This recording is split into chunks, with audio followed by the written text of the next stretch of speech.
And there we see the umpires entering the ground. Michael Abbott on the right-hand side, or the centre right, flanked by Laurie Argent, and surely, Graham, those two umpires will be extremely nervous this afternoon. What a big moment for them too, Kim. I think Laurie made the comment yesterday at the motorcade. It's his first grand final for 5 years, and I thought he'd been earlier than that of recent times. And Michael Abbott, of course, had it last year, so the nerves wouldn't be quite as much as if they were both officiating for the first time. And as you can see on your screen, the reason for the loud roar, the Port Adelaide Football Club has just entered onto the ground, and there's the large banner. They've clearly made that positive. They want back-to-back premierships. Yes, also, I think they won the Foundation Cup this year, Kim, so it's just play on words there. They're going for the double also in that respect. So a triple header, we could say, as we see the black and white balloons blowing off towards, or they're actually going back towards the city. We've experienced some extremely nasty breezes here this afternoon. In fact, the wind's at quite a high velocity. At one stage there, Kev, looked like the opening was going to be marred a bit by the gusty winds, but it seems to have dropped a little now, and we may just get a game of consequence today, I think, where the wind may not have a big bearing on the game. Well, let's hope that's the case, because nothing detracts more from football than the breeze. As we see the players warming up out there, and I heard Brian Cunningham at the start of the reserves coverage mention how when you run out onto a grand final, no matter how much fitness work you've performed over the season, when you do that initial sprint down the ground, your legs are just like jelly. Can I tell you, Kim, I never played in the grand final, so I can't really, I've coached in grand finals, never played in one, so I can't really relate to that. I'll take Brian's word for it. I would imagine running on your knees after you break that banner, because it's so exciting, so exhilarating. I think it's a relief too to be out there, because there are so many pitfalls on the way to a grand final. You don't skip all the hurdles, you miss out. Oh, well, who was that, Henry Jarman? Yeah, having a little bit of trouble getting through the banner, and I tell you what, they keep making the banners a little bit larger every year, Graham, and this is a fact, they have to use a stronger polypropylene tape to actually hold them in place, and it is quite difficult to run through some of those banners nowadays. Well, as we saw, Andrew Jarman forced his way through backwards to make sure that he could get through that great banner, but it is something we can add to the game. The banners are great. Well, it's a magnificent scene here at Football Park, and there's the Port Adelaide line-up, starting up the top at full forward with Scott Hodges. Well, we don't see any reason to doubt this team either, Kim. We saw them perform so magnificently in the second semi-final against the self-same North Adelaide, and they have no reason to play any trickery. A lot of people are saying Bruce Abernathy might go to the middle to counteract the brilliant Darren Jarman. I don't see that happening. I think Jack will back Stephen Williams in. Stephen Williams, a top player in his own right. I think he expects to start there, put it that way. And young Tregenza, runner-up in the Maggiore on Monday night. What a performance by him. He really has come of age as a lead player. He's a goal-kicking wingman, and they mean plenty to a coach. Don't worry about that. Well, the thing with young Tregenza, he finishes the game at the same pace that he starts, and he'll be opposed to Sanders. And Tregenza had the better of Sanders last time these two sides clashed in the second semi-final. Mind you, Sanders was still a very good performer for the North Adelaide team. And he's a very underrated player, David Sanders. He really is a long-kicking wingman that probably doesn't kick the goals that young Tregenza does, but nonetheless he gets possessions and forces the ball into his forward line. In fact, it's a damaging centre line, North, if they can get their own way. Craig Burton, grass-burning speed, and of course Darren Jarman, enough said, he's as good as we've got in this state. Well, I suppose all the conversation and speculation's been centred around the run-on division. Redden, Jarman and Hart opposed to Johnston and Ginniver for Port Adelaide. Sure, well, it's a line ball for mine. I mean, Andrew Obst has got infinite skills, you know. He just glides around the ground. He doesn't seem to be exerting himself, and he plays a very unobtrusive game. A top player, Andrew Jarman, absolute genius. Well, there's a genius. Talking of those type of people, the 1989 Maggiore medalist Gilbert McAdam, and it's been a huge week for this lad, winning the Maggiore medal on Monday night. He's about to toss the coin out there with the two captains in Darel Hart and Russell Johnston. And of course the umpires will keep an eye on things, so we don't have any skullduggery out there. Well, I'm keeping, yes, the eyes will be on at that opening bounce particularly, Kim. And talking about Gilbert McAdam, I think he's a man that feels a little uncomfortable with all this media attention and who part that goes to winning the Maggiore. But gee whiz, I thought his speech on the Maggiore night was something to behold. He just sat there as a simple man, and just the emotions they really showered out, didn't they? Well, it was quite obvious, Graham, that it came from the heart, and I think that's what made it so special. As we see Darel Hart approaching where the coin will be tossed, shaking hands with Gilbert McAdam, Laurie Argent doing likewise with Johnston. Now the two opposing captains, the all clear has been given. Johnston has won the toss. He is kicked in to the southern end of Football Park, which appears to be the end the breeze is now favouring. And mind you, it has been changing directions quite a lot today. In fact, it's more or less going across the ground, if anything favouring that southern end though. So the scene is set. as players go through their preliminary exercises. Can I tell you, Kim, in the early game, the guys were kicked at the other end. We all thought it was favouring the golf course end, if you like, or the end at the right of your screen. But the actuality was the guys were kicked at the other end. And so I wonder if Russell's made the right decision. Well, here's a man that'll play a key part into this afternoon's game. That's Douglas Smart. Yes. With the new hairdo, he's a powerful young man, and as we've mentioned right throughout the season, there's one thing about Doug Smart: if he doesn't complete the mark, he certainly destroys the pack with him. He's a raw-boned youngster who just knows one speed, full bore, goes at the ball and really gives it his all. And there we see the current temperature, which is 17.4 degrees. So as far as the heat and humidity is concerned, it's pretty good for players, but the only concerning factor is that breeze. A lot of grand final days, Kim, are played in oppressive heat because of the fact that it is early October, and the players haven't got that problem today, so they'll be very happy with this breeze and the low temperature. 17.4 we saw on the screen, and that's very comfortable playing conditions. And there we see a part of that very systematic Port Adelaide defence. Fiarchi, Phillips, Boyd in the background, Delaney just getting a handball away, and they certainly do work the ball out brilliantly in their defensive plays. Sure, and there's your mate Stephen Sims, an old teammate of yours. Yes, he is, and there must be a huge question mark over his fitness, Graham. Well, he was removed from the ground last week. He was very proper. He played out of a forward pocket right throughout the afternoon. Can I tell you, Kim, I saw him train Thursday night. That's what, 2 days prior to the game, and he did not kick right foot the entire night. Instructions from the coach. He went on his left foot every single time. His right leg was taped up as if there was something wrong. But he's out there, and a man with his indomitable spirit, you would expect him to be there, wouldn't you? Oh, he's a very courageous player, and he wouldn't have missed this for all the tea in China. We look in defence there as we see Bruce Abernathy, and he's the man that, of course, if Andrew Jarman or Darren Jarman do get on top, I think you'll see him swiftly removed from that half-back flank and given the tagging role. And he does it so well because he's just not a tagger. He actually creates play himself. That's been the ploy from Coach John Carl. I see no reason for him to change his attitude now, and I do think that if anything's going wrong, sure. No question, Andrew Jarman or D Jarman either may finish up with Bruce Abernathy on their tail, and as you say, he doesn't play it in the Trevor Rowe style where he just stays with his man. He plays his own game as well, and that helps the overall cause of Port Adelaide, of course. Well, let's not forget, Graham, apart from playing for the Premiership this afternoon, there is $50,000 for the winning side, and there's only $27.5 to the side that comes second. I'm sure that won't be on their minds, but it certainly is a nice bonus. No question, no worrying about that whatsoever. And on the way through, every club got 9,000 for each time they appeared in a finals game. We'll now pause for the national anthem.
Well, the stadium is completely packed now. All the people that were picnicking and partying out in the surrounding grounds have now entered the stadium. It is chock-a-block. You cannot move. The players have formed in their individual huddles at either end of the ground. In fact, the Port Adelaide players are at the northern end of the ground. They have opted to kick to the southern end, and the North Adelaide players are just disbanding and moving out towards their position. And as you can see, the balloons everywhere. It'll certainly be a pro-Port Adelaide crowd. There's no question of that.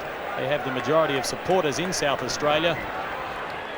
And Peter, when we have a look at the players out there, you've experienced this in recent years. It must be an absolutely magnificent feeling. Yes, Kim, the thrill of running onto that ground in front of 50,000 people is unforgettable, and they'll all be pretty nervous at the moment. They'll be looking forward to that first bounce and just getting stuck into the game. Well, players are now making their way to their positions. As I mentioned before, Port Adelaide will be kicking to the right of your screen. They have won the toss. Russell Johnston opted to kick to the southern end, which we believe is favoured by the breeze. Players are now in their positions. The umpires officiating are Laurie Argent and Michael Abbott. It'll be Laurie Argent to bounce the ball, and to take up the call for his 25th grand final is Ian Day. Good afternoon, everybody. Unbelievable sight. Umpire Laurie Argent. It's a packed house for the 1989 Grand Final. North Adelaide against Port. Over 50,000 people in gusty conditions. Down goes the ball. Johnston against Redden. Redden gets the first touch, but a free kick goes the way of Port Adelaide to be taken by Obst. Into attack goes Port Adelaide. Out steams Hodges! A brilliant start for the Magpies. Johnston won the toss, elected to go to the golf course end or the southern end. He is wind assisted. Hodges ought to make the distance. It's only 24 seconds into the grand final. What can he do? Scotty Hodges from 40 metres puts it up, going to get there. Oh, what a start for Port Adelaide. 54 seconds and they've got their first major. Yes, and Andrew Obst obviously given the job of looking after Andrew Jarman, and in the centre got what was a reasonably lucky free kick, but beautifully dispatched, and a great mark by Scotty Hodges under pressure. First grab of the ball for the day, held it one grab, and a very difficult kick with this breeze out there, but made no mistake. We're just on 1 minute into this game, and Laurie Argent about to bounce the ball for the second time centre field. It's a magnificently high bounce. Johnston won the tap straight down to the champion in Jarman. He was dispossessed. Play on the call by Abbott. Arnold in there, a long way from home. Tries to crash his way through. Solid work, hard over the top of the ball. David Hines in there as well, but we'll have a bounce once more on that outer wing. Ball to ground. Redden wins that tap cleverly down towards Andrew Jarman. Stephen Williams tried to crash his way through. The loose ball goes out towards Hines once more. Now Andrew Jarman, a lofty handball out towards Burton. Brilliant pirouette. Gets the kick forward. It should sit. Delaney grabs it first. He's tackled. Oh, Sims, snapshot towards goal. Just offline 1 point. And by crikey, he's a dangerous player up forward. He's nowhere near 100% fit, but Fiacci would want to be on his medal this afternoon. You're not wrong. North Adelaide kicking into the breeze, but one thing we did see, that they could kick into it comfortably. The ball, whilst it's being stood up, it certainly wasn't impossible, and the huddle is on. Every player in the corridor down the centre. Now, Port needs one to make a break. It's Fiacci. Goes grandstand side, well put. Under pressure now from Burton. Good tackle. Hasn't got the football. The handball goes out. Craig concedes back now to Sims. Craig again. Under pressure. Puts it in. Burton. Left leg in towards goal. Gee, it's not a bad looking kick. Right up towards goal, and off the fingers it will go through for a point. In fact, in the end, I think they probably conceded. Surprises me, Port Adelaide using the huddle today in these very windy conditions. It really limits their options, and Roger Delaney will have to be a very accurate kick, and not quite on target then, and Port Adelaide paying for it. And North Adelaide quite awake to the tactics as well, as this time Delaney decides to go long, and that's perhaps the better option. Redden couldn't take it, or Clisby back there, met solidly by Johnston, and that's a dead heat according to Abbott, and that's fair enough too. Yes, I was just about to say, Peter, the North Adelaide players are aware of it. Burton's getting out wide, so too is Sanders to chop off the lead. Johnston tried to get that down, crashing his way through Williams. Hold extremely well in this year's Maggiore medal. He puts it out towards Marnie. Couldn't quite get there. He'd want to be quick. The handball goes back towards Brown. He overran the football. Trenorden, what a star he's been this season. Gets it out, searching for Simmons. Clisby back to Trenorden. An unobtrusive player, but by G's effective. Gets it in long. Bennett, 2 grabs. Smart off the pack. Handball out towards Burton. Great tackle by Phillips. Too high according to Abbott. Umpire Michael Abbott in charge of his second grand final. Gives the decision half forward left flank. He can't make it from there, Burton. The breeze will take the ball left to right. Off goes Tasker. Oh, he's going to run round Phillips. He got around but forced onto the left leg up towards Bennett. Tasker should have grabbed that one but didn't. Delaney relieves to the outer side. Rowan Smith gives chase out there, but the wind will take that one over the line for a throw-in. In the first 4 minutes of the game, Port is a goal, North Adelaide 2 points. Yes, and at this early stage, the wind doesn't seem to be favouring any particular end. Both sides getting some distance with their kicks. Yes, it's certainly going across the ground, heading back towards the city. Klomp over the top, tried to get the handball away, intercepted by Andrew Obst. Sanders in there, clever little feed was intercepted also. Hutton shows desperation. Abernathy Hurlburn not in possession. And the umpire will not buy into that and give a free kick. We'll have it thrown in the right forward pocket at the northern end. Laurie Argent and Michael Abbott. That's Abbott who was on screen then. The ball goes out to Williams. The feed, well, not taken by Hutton. He was looking what to do with the football before taking control. Now Jarman Gets the spearing pass away, searching for Tasker. Good work there by Delaney. Players dive on top there. Boyd with desperation. We'll have a bounce once more. About 15 to 20 metres out as play starts to get a little rough. Yes, the umpires are not paying too many free kicks at this stage, which I think is great. They've got to let this game flow. A bounce down, 30 metres out. Umpires picked up a free kick there. It's going the way of the Port skipper, Russell Johnston, and he's at centre-half back. Thunder in the background as the giant Port skipper thumps the ball back towards centre field. Simmons gives chase. Rowan Smith there. Brown in now. Over the top comes Greypower. Down they go in a heap, and the umpire will pull it up on the half-forward line for the Magpies. Gee, it's a gusty wind, all right. It's almost a force-4 gale. It's going across ground, though. Mercifully, the players, as Peter said, can kick both ends without much inconvenience. Here's a chance. Marnie got a beautiful set. 40 metres out. He lost the ball as he dropped it. In defence there, it's Trinorden. Yes, it was Trinorden. Here's a chance. Darren Smith. He's got it. North Adelaide mistake. Port kick their second. A shocking kick by Marnie that Trinorden gathered quite well, but lost the ball with the tackle. Gave it over to Stephen Riley, and the ball fell on the ground, and Darren Smith picking up and kicking truly. Fortunate goal, but another one for Port Adelaide, and every goal in these conditions are going to be critical. Yes, I was just about to say that, Peter. In fact, goals are of a premium this afternoon because I can only imagine conditions will deteriorate as the game progresses. Johnston won the tap, doing a pretty good job against Redden. Abernathy, northeast in fact, crashing his way through. He tapped it straight to Clisby. That's got to be holding the ball. And it is. Well, he chased his arm and paid the penalty. Andrew Obst with the football. Puts his side into attack. Well, he gets good distance with that. Hodges! Oh, could have taken it on the chest. Dropped the mark. Has Rowan Smith there. Tries to extract himself from the pack. The feed out towards Hutton. He goes to goal offline, a point. 2-1 plays 2 points, 7 minutes into the first term. Yes, and Port Adelaide have set their forward line up very well. Scotty Hodges has been given a paddock to work in up forward. David Hines, the other forward pocket player, playing off the half-forward flank, and Scotty Hodges looks very dangerous at the moment. 7 minutes into the 89 grand final. Port Adelaide by 11 points. Hart through. Gives the run to Jarman. Lost it hard in. Jarman edges the ball out. Ginniver on the left leg. Goes in towards Obst. Can't find it. Here's a chance for North Adelaide to clear through. Sanders short. Jarman's going to have to work hard. Phillips could run through him. Phillips just crashes through the pack and send the Magpies into attack. Riley back there. Can't find it the first time. Got it the second. Under pressure is Simmons.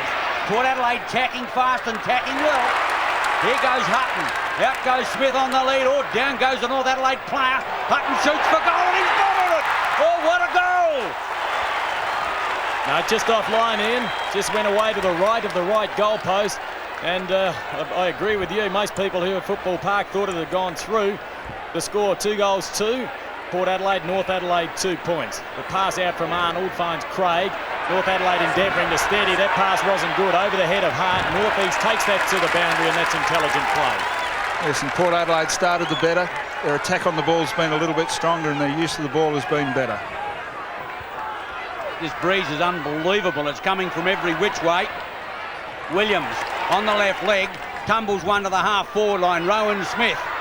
Fisted away by Riley. Rowan Smith first there. Abba comes in for the shepherd. Oh, great tackle, John Riley. 2 Port against John Riley. And the North Adelaide veteran comes out with a football. What a great tackle. Riley to send North Adelaide into attack. Beautifully put Jarman. Half-forward line. Jarman wants to play on. Short to the lead of Sims. He's got no support there. Fiachi against Sims. Sims wants a running player. Appeared to throw that one away. Quickly in or going through his Klomp. Didn't want it. Abernathy. Now Fiachi, half-back line, will go for the safety of the line, and that's out of play. A throw-in will take place about 45 metres around from the behind post. North Adelaide haven't settled down yet. Port Adelaide haven't allowed them to use the ball efficiently at this stage. That was tremendous work by Fiachi as the captain, Darel Hart, puts his side forward. Good spoil Delaney as he thumped that away from Tasker. The crumbs are picked up by Abernathy. Delaney pinned to the boundary line with a clever kick around. Found the captain, Russell Johnston. Plays on quickly, out to Ginniver. His left foot kick around his body. Oh, good work there by Paul Arnold. Play on the call. Over the top is Hutton. He's already kicked 2 points from his wing. Clisby tried to extract the ball from the pack. Klomp back to Redden, in turn to Arnold. Oh, he's a cool customer, Arnold, but that's been stolen from Sanders by Rowan Smith as the Magpies go forward out towards Darren Smith, with that ball just going out of play on the outer side. We've had 10 minutes of the first term in the 1989 Grand Final. Port Adelaide 2-2, North Adelaide 2 points. Smith against Redden. Well done, Darren Smith. Couldn't get a kick away. Riley having a great effect in the first quarter. Comes up with a free kick, or intercepted. Rowan Smith again. Intercepted or smothered by Riley. Here's a chance now. Brown got it across. Geneva left it behind. Had an airy. Well done. Clisby gets it out now to Arnold. North Adelaide a chance to clear. Andrew Jarman on his lonesome. He'll need the set. It's 2 on, maybe 3 on 1. Jarman's going to have to work hard. In goes off. Tregenza a chance. He's clear. Puts it up now for Marnie. Marnie 30 metres clear. Oh, can't take the mark. The breeze beat him. Stephen Riley back there to Hart. And Hart comes away for North Adelaide and finds Bennett on the half-back line. Both sides are squandering opportunities. They're struggling to move the ball effectively into the breeze. There's an elbow there. But 15 metres against Abernathy. I agree with that, Kim. You've got to let the guy take his kick, and Abernathy wouldn't let go. Bennett quickly in towards Smart, couldn't control it. Now over the top of it, working hard is Klomp. Well, that's the only way he plays his football, Kimmy Klomp. 100% full of courage. And we'll see that picture a lot of times this afternoon. Yeah, I've been a little bit disappointed with Andrew Jarman's start. He's had 2 chances to attack the ball fully, and he hasn't really gone for it. Made a couple of bad mistakes. Johnston won the tack. Klomp over the top of it once more. Darren Jarman in there with the new haircut. And a free kick for a high tackle will go the way of Paul Northeast. And what a player he's been this season off that half-back line. A wobbly kick forward. Hines makes position. Arnold was there, taken beautifully by Rowan Smith. Back towards David Brown. He should get good distance as he puts it up high. Back there is Trenorden. But the ball bounces out of play in that left forward pocket at the southern end here at Football Park. We're 12 minutes into the first term of the 89 Grand Final. The action on Nine's Wide World of Sports. Just as well they're in an amphitheatre. The breeze over the top of the cantilevers is enormous. Throwing about 10 metres around. Smith, Clisby, Redden. Hines will go against Redden, or will it be Smith? Hines came over the top, slipped it out, hit the umpy. He's a little bit slow in getting out of the road, but we see a free kick after all that. And it's going to Simmons at centre half back. Marnie took his running. He's going back to try again to relieve the pressure. Back towards centre field. Or Phillips comes up for that one. Knocks the ball clear. Craig a chance. Tregenza coming away with the ball now. Darren Jarman has time to have a look. His brother Andrew's up further. Well done, Bennett, to provide the screen. A poor kick. Tumbles one in towards Tasker. Can't. Hart lumbers to the ball. He's not moving all that freely. Hart's working hard against Northeast. Will need support. Gets it back. Tasker. Sims beautifully smothered Fiachi. And Port Adelaide will come away now. Abba ducks what could have knocked off his block. Drives back towards centre wing. Up goes Bennett. Through his Obst. Can't get the handball way effectively. Arnold in defence. Now it's Geneva. Great tackling here. As in comes Klomp. Takes the ball out of play, and the umpire will ball it in at centre wing. I think that's what the feature of Port Adelaide's game has been so far. Some tremendous tackling, keeping the pressure on North Adelaide's clever players. Redden wins the tap. It goes down towards Klomp. Tregenza off the ground. That's intelligent. Wouldn't have had time to take possession, but the mark's been taken by Peter Simmons. Simmons deep in defence.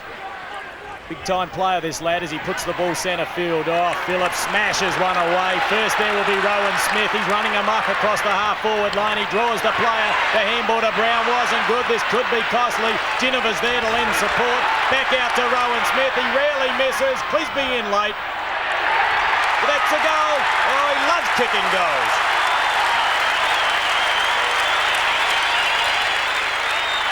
Well, Rowan Smith, there's no question about it. John Riley's had a good first quarter, Peter Carey will make that. But Rowan Smith's doing some damage by getting out clear. Yes, Rowan Smith has got that ability to just be around the forward lines on his own. And a mistake was made, but Rowan Smith kept running into space and received the ball back. And tremendous finish from Rowan Smith.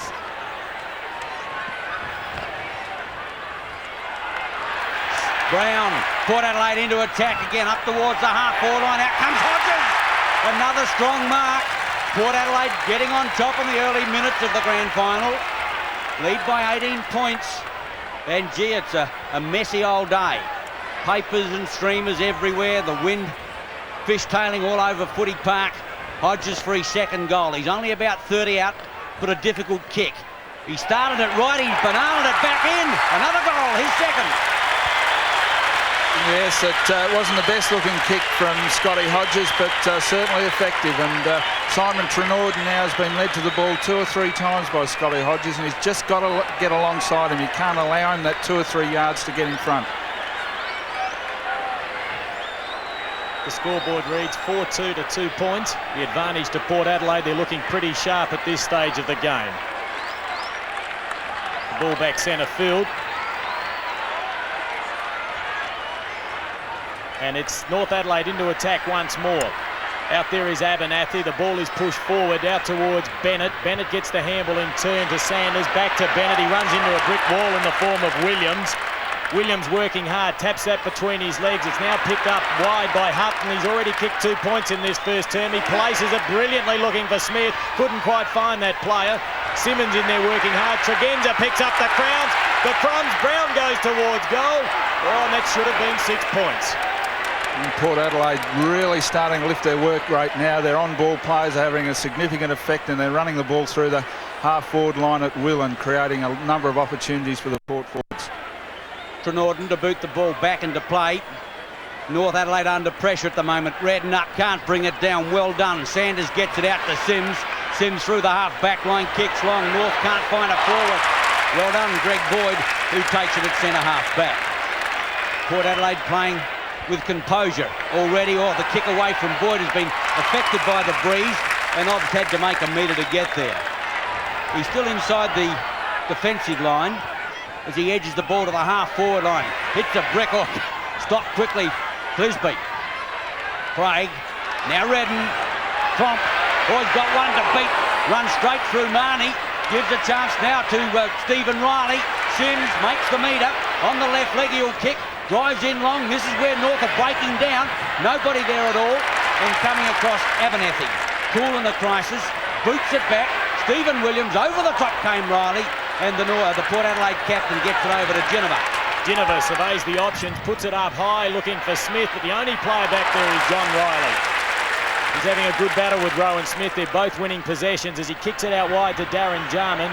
We saw Jarman feature last week against Norwood in the first term quite predominantly, and he seems to favour that outer forward flank, Peter.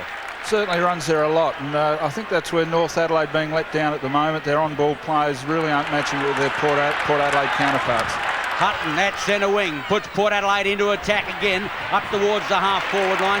Clisby meets it well on the half-back flank. Clisby in superb performance, superb form all the finals and certainly for the season. Tregenza in front, can't get it out. Sims crashed his way through, lost the football. Butters up again. The bottom of the pack, the umpire is going to give a free kick to Craig for a high tackle. Neil Craig in some doubt during the week, obviously has fronted. Just a little sore as he drives looking for Tasker. The ball dropping quickly.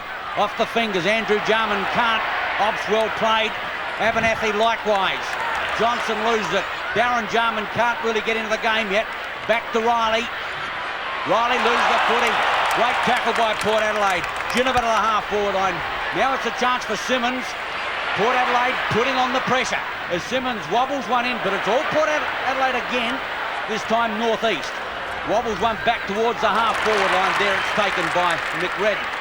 Redden plays on as usual, this time to Paul Arnold. He drives long to put his side into attack. Underneath it was Abernathy, couldn't take it. First player there will be Peter Bennett just in front of Phillips. A great tackle by Greg Phillips. And that's been adjudged to be a throw. And Phillips has been rewarded for his efforts. He pinned the arm, and that's probably fair enough, Peter. Yeah, I don't know, Kim, a little bit unfortunate. The ball seemed to be knocked out of his arm, but he did have an opportunity to get rid of it, so I thought it was a Port Adelaide free kick. As Phillips drives it in long, setting himself there is Johnston. Plays on quickly, out to Ginnivan, in turn to Stephen Williams. Needs support, placed himself under pressure. They could lose it. He's still in there trying. It's socket off the ground by Darren Jarman. But I tell you what, this man Abernathy is shaping up extremely well. And he's already had 4 kicks as Port Adelaide go into attack. Over the head of Darren Smith. Well intercepted there by Marnie. going through his Clisby to get that back to Riley. John Riley it is, as the ball goes past the half-forward line searching for Smart, who comes out with the football, and he's somewhat of a freak, this young man. That was an incredible mark, astonishing, over the top of the Port Adelaide player on that occasion. And then he goes and kicks the ball out of play on the full. You can't win. North Adelaide needs somebody at the drop of the ball in their forward lines. Maybe they're top heavy with all the tall players, but certainly once the ball hits the ground, it's all Port Adelaide. Delaney taking his time from the back pocket to edge them out along the outer side. Kick goes towards centre wing. No one can seem to read the flight of the ball. Rowan Smith edges his opponent underneath it. Here's a chance now for Boyd. Boyd drives Marnie. Can't quite get there. Coming to meet it now in defence is Stephen Riley. He puts it out for Simmons. The North Adelaide defence all over the place at the moment as they're chasing their players. But that ball goes out of play.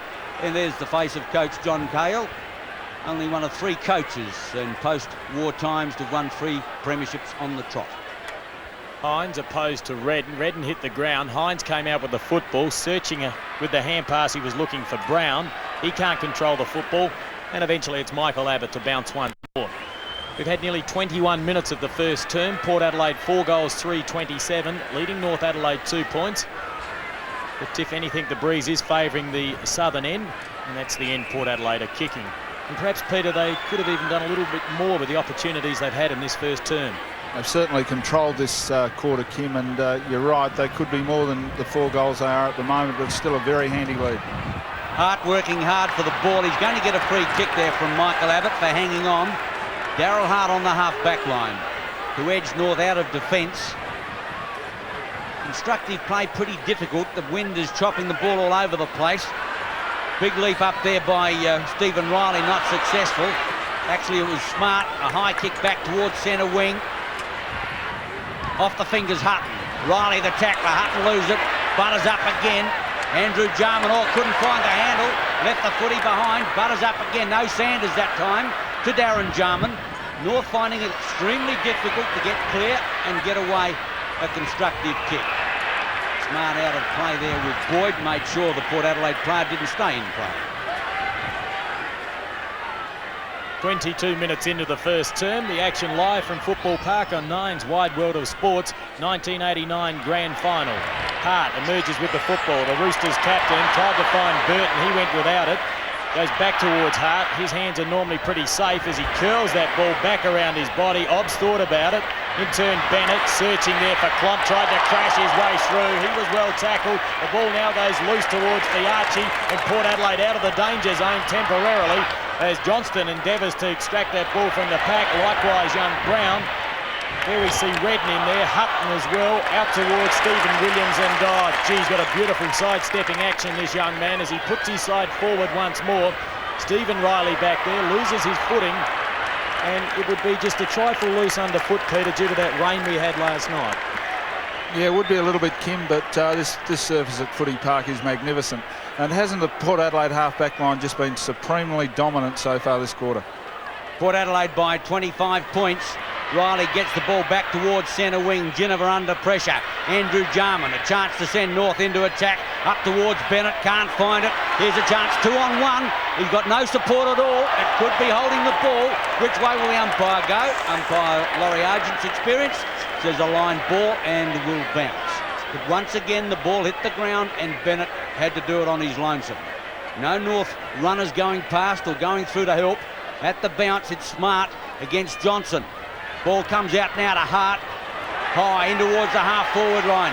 Tasker, Delaney there. Here's a chance, Sims on the... free kick for hanging on. Port Adelaide's way. Delaney will get the free kick, or is it Phillips? Whatever, he's got 15 metres to boot. North actually kicked the goal through Sims. Let's have a look at it again in replay. And the umpire ruled he hadn't got the ball. Fairly soft free kick. Certainly Delaney made sure the umpire saw it. Yeah, I agree with you, Ian. Very soft free kick. Those are the sorts of things you've just got to let go in grand finals. Yes, a little bit of clever work there by Delaney. Just bought and sold Laurie Argent. So 1-2 Delaney as the ball comes to ground. Trying to work his way through was John Riley. Will be Michael Abbott to bounce on the half-forward line as we approach time on in this first term. Port Adelaide 4-3, North Adelaide 2 points. Abbott, nice bounce, kicked mid-air by Darren Smith. That's his first kick for the game. The ball now, Arnold in there working hard. This is his 4th grand final. Ginniver likewise. And once more we'll have a bounce, but this time about 10 to 15 metres closer to the Port Adelaide goal. Michael Abbott umpired last year's grand final between Port Adelaide and Glenelg. Plomp tried to get the ball out. Of course, Port were victorious in that grand final, much to the dismay of my co-commentator, Peter Carey. The ball now out with Simmons. Kick number 5 from the back pocket. We mentioned earlier he's a big-time player, and that's a mark that had to be taken because Darren Jarman was outnumbered 2-1 on the outer side. Kim, they have been all day. Port Adelaide have got more numbers at the drop of the ball. Darren Jarman now to edge North into attack, into time on the first quarter of the 89 final. Kick number 5. Arnold up there. Has to give it away in a hurry. Stolen by Boyd. Greg Boyd this is. Whips it out wide. Hutton at centre wing. Sends the Magpies into attack again up towards the half-forward line. Simmons having a top first quarter. Takes yet another defensive mark. He'll come out wide to Hart. Hart's got to stand his ground but does it well and takes the mark. Hart from just the check side of the centre line. 6th kick going out wide to Andrew Jarman. Can't quite get it on the half volley. Brown edges the ball. Tregenza. Oh, he's clear. He'll beat Hart. Gets the handle beautifully through the half-forward line. He scoots off towards goal, but he tries to settle it. And he finds Simmons. I don't think he did try to send it. I think he probably miskicked, and Simmons takes the defensive mark once more. The ball on the outer side, Darren Smith in there. That appeared to be a trip. Play on the call. Darren Jarman off the ground. The ball goes towards the boundary line. John Riley there picks it up. He's harassed by Obst, and eventually the ball goes out of play on the outer side. Yeah, if you could find a criticism, Peter, with young Tregenza, it's often the way he finishes off his work as far as his foot disposals are concerned. I think he's running so fast he finds it very hard to kick at times, Kim. He's kicking off balance a lot of the times. Had an opportunity to really settle and straighten and kick for goal in and rushed his work. Well, that's something we certainly couldn't relate to. Pace like that as the ball is on the outer side. Johnston with the handball. It goes back towards Greg Boyd. Could this be his last game for the Port Adelaide Football Club? Been a great veteran and player. Delaney a long way from home. He'd want to be quick with Tasker. The ball goes to Darren Smith. They have the numbers. Over to Marnie. Here's another goal for the Magpies. Hodges can kick his 3rd, and he has. Port Adelaide loose players everywhere on that occasion. North Adelaide defence not recovering quick enough.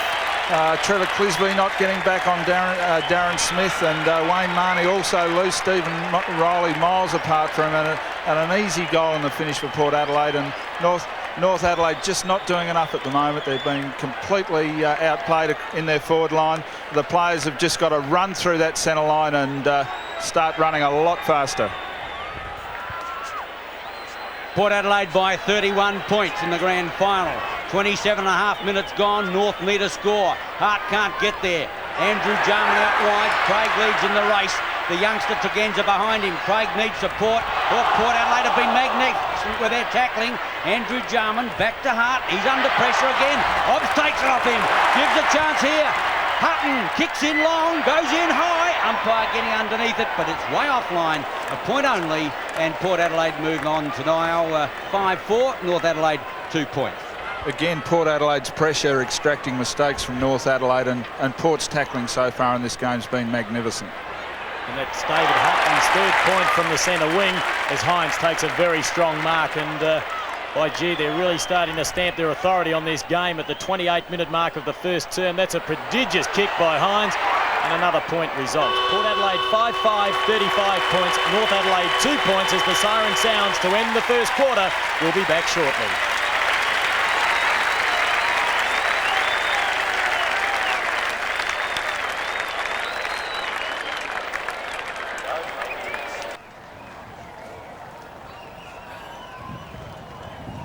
Welcome back to Football Park for our live coverage of the League Grand Final. There's the scoreline. Port Adelaide away to a great start, 5-5-35. They lead the Roosters just 2 points. Major goal scorers, Hodges 3, Rowan Smith and Darren Smith 1 each, and North Adelaide, of course, yet to trouble the scorers. And Graham Campbell, you thought that Russell Johnson made the wrong decision with his choice of ends. He vindicated himself, I think. Oh, yes, certainly. Look, you can't tell with this, Bruce. It's very difficult to tell. A great start by Port, and North are used to starting well. So how they answer it, I don't know. Well, we'll soon find out as Johnston goes into the ruck once more. I like Graham. I think North Adelaide will fight back. They've got too many class players not to. As Hart puts them into attack once more, it's kick number 8 for that player. He's got a happy knack of finding the ball. Puts it out to Burton. Oh, great effort by Abernathy. By crikey, those two players have great pace. The ball goes out towards Greg Boyd. He's dispossessed by Tasker. So 2 tremendous attempts to tackle there. And we'll have a throw in that left forward pocket at the southern end. North Adelaide have got Smart on the ball. Redden resting in the pocket. A throw in the full forward left pocket. Redden. Bennett over the top. A chance now for Williams to clear. Craig through and the ball out of play. Conditions just easing a little bit. Port Adelaide leading by 33 points. It's an enormous start for the Magpies. Now North have got to show character and get back in. Normally they get in front of Port, and it's Port that 5 back. Sims to Craig. Here's a chance now. Darren Jarman to brother Andrew. Jarman, the kick is in low, and it's well taken. Beautifully taken there by Greg Boyd in defence.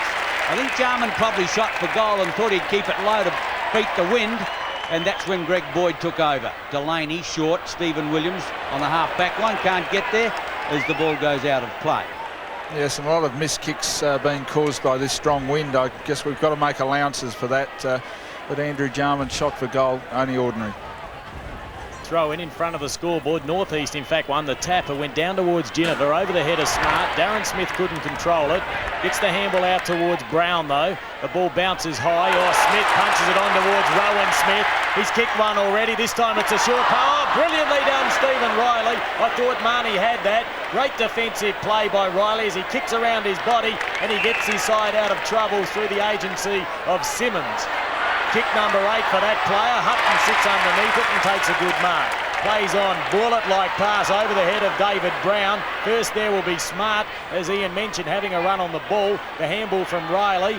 In turn to Clisby. He's been quiet, but that's a good handball out towards Andrew Jarman. And the champs into action. He's had a couple of bounces. Kick number 7 as he puts it up there, looking for Tasker. Over the head of that player. Fiachi in there. He's tackled. Now an opportunity, or second opportunity for George, as the ball goes out of play on the outer side. Yes, the 2 key forwards for North Adelaide up forward, Sean Tasker and Doug Smart, haven't been able to get into the game at all at this stage, and consequently Doug Smart having a run on the ball, Mick Redden resting in the forward pocket because he really hasn't had his normal influence either. Klomp gets it out to Andrew Jarman. It missed its target. Tregenza back in defence with Hart, and the ball is tumbled out of play. A throw in about 35 or 40 metres around. It must be a long time since North Adelaide haven't kicked a goal in over 30 minutes. Packed house at Footy Park for the final. Johnston and Redden actually in the pockets. You don't see often that when you see them around the ground, but not going deep into defence and attack. The umpire says holding the ball, and the free kick will go the way of Tregenza. And Port Adelaide have started their first quarter. The feature has been their brilliant tackling of the opposition. And it certainly continued in this second term, Ian, as the ball is put up by Tregenza. Darren Smith took the mark, play on the call as Doug Smart managed to touch that. It goes back to Arnold, the handball over the top. It's forced over the line by Stephen Williams. And Peter, I think it's worth highlighting the battle between David Hines and Paul Arnold. Yes, you're right, Kim. David Hines dragging Paul Arnold right up the ground, even across the centre line, and then running him back into the forward line, trying to exploit Paul Arnold's lack of pace. Stephen Williams must get a free kick for hanging on. He's just the check side of centre wing. No one puts any pressure on him. Drives long up towards Marnie. Stephen Riley, his mates in front. And don't those two love a scrap? Trenorden hooks back high towards centre wing. Johnson's going to get the ball one way or the other. He's either going to mark it or out on the full. I think it was the latter. And Russell Johnston, who had a good first quarter against Mick Redden, boots the ball into attack again. Off the fingers. Burton gets it out wide. Jarman to his brother Darren. Oh, great tackle. Brown again. Andrew Jarman lost it. Obst through. But a free kick's going the way of one of the Jarman brothers. Andrew this time. Let's have a look at it. Yes, he hasn't got the ball ridden into the ground. Simmons, who's having a good game for North Adelaide. He's clear. Knight's kick goes in short to Bennett, who can't get into the game. Bennett's got Sanders. If he can get the ball to him. Sanders through. Straightens up, 45 out, gives it a chance, it's going in high, and I think, he's hit the woodwork. Unfortunate luck there for North Adelaide. A point only to the Roosters. Takes them on now to 3. Port Adelaide is 5-5. Looking at North Adelaide's side at the moment, Peter Simmons has really kept North Adelaide in the game with some great rebounding work from his back pocket. Delaney tried a torpedo punt. It was a wobbly one. It still obtained good distance. Tregenza, a brilliant feed out towards the running Brown, who in turn chips it up high looking for Smith. Smith couldn't take the mark. First to recover is Stephen Riley. He is held, and once more we'll have a bounce, this time by Michael Abbott. We've had nearly 6 minutes into this second term. It took Port Adelaide 34 seconds to goal with this breeze. Well, what breeze there is, it's virtually going across the ground. Or Hines, a majestic leap. A handball in turn out towards Brown. To Norden over the top of it. Looking for support, tries to draw the player, eventually has to kick, and the breeze will bring that back into play as Obst can't control it and will have to throw in once more. Most of the spectators were expecting that to go out on the full, but this very strong wind just brought it back in. Just looking at North, they just seem to be a little bit heavy-legged. I'm not sure whether it's Port Adelaide's play or the fact that they are. Obst through, drives in towards goal, but that's going to be offline. But I just note their playmakers, their running players, they don't seem to be up with the ball, and they're really struggling to get mobile, whereas Port Adelaide seem to have the fresher legs at this point of time. Well, Ian, I suppose it doesn't sound a lot that one day less rest that they get, but it's certainly, history does seem to show that it's certainly very hard to come up after playing a Sunday preliminary final. The mark's been taken by David Hutton, 57 senior games, one of the real gentlemen of the game. And he kicked 19 goals in his career. He's already kicked 3 points this afternoon. Kick number 8 into the breeze. He'll have to start it to the left. Oh, that's a magnificent kick. Port have kicked their 6th. Very costly error by Simon Trenord, and then kicking out on the attacking side when he'd probably be far better advised to go straight down the middle or kick to the defensive side of the ground. It was a shocking kick straight to David Hutton. David Hutton taking a strong mark and making no mistake with a kick. And Port Adelaide certainly building a strong lead at the moment.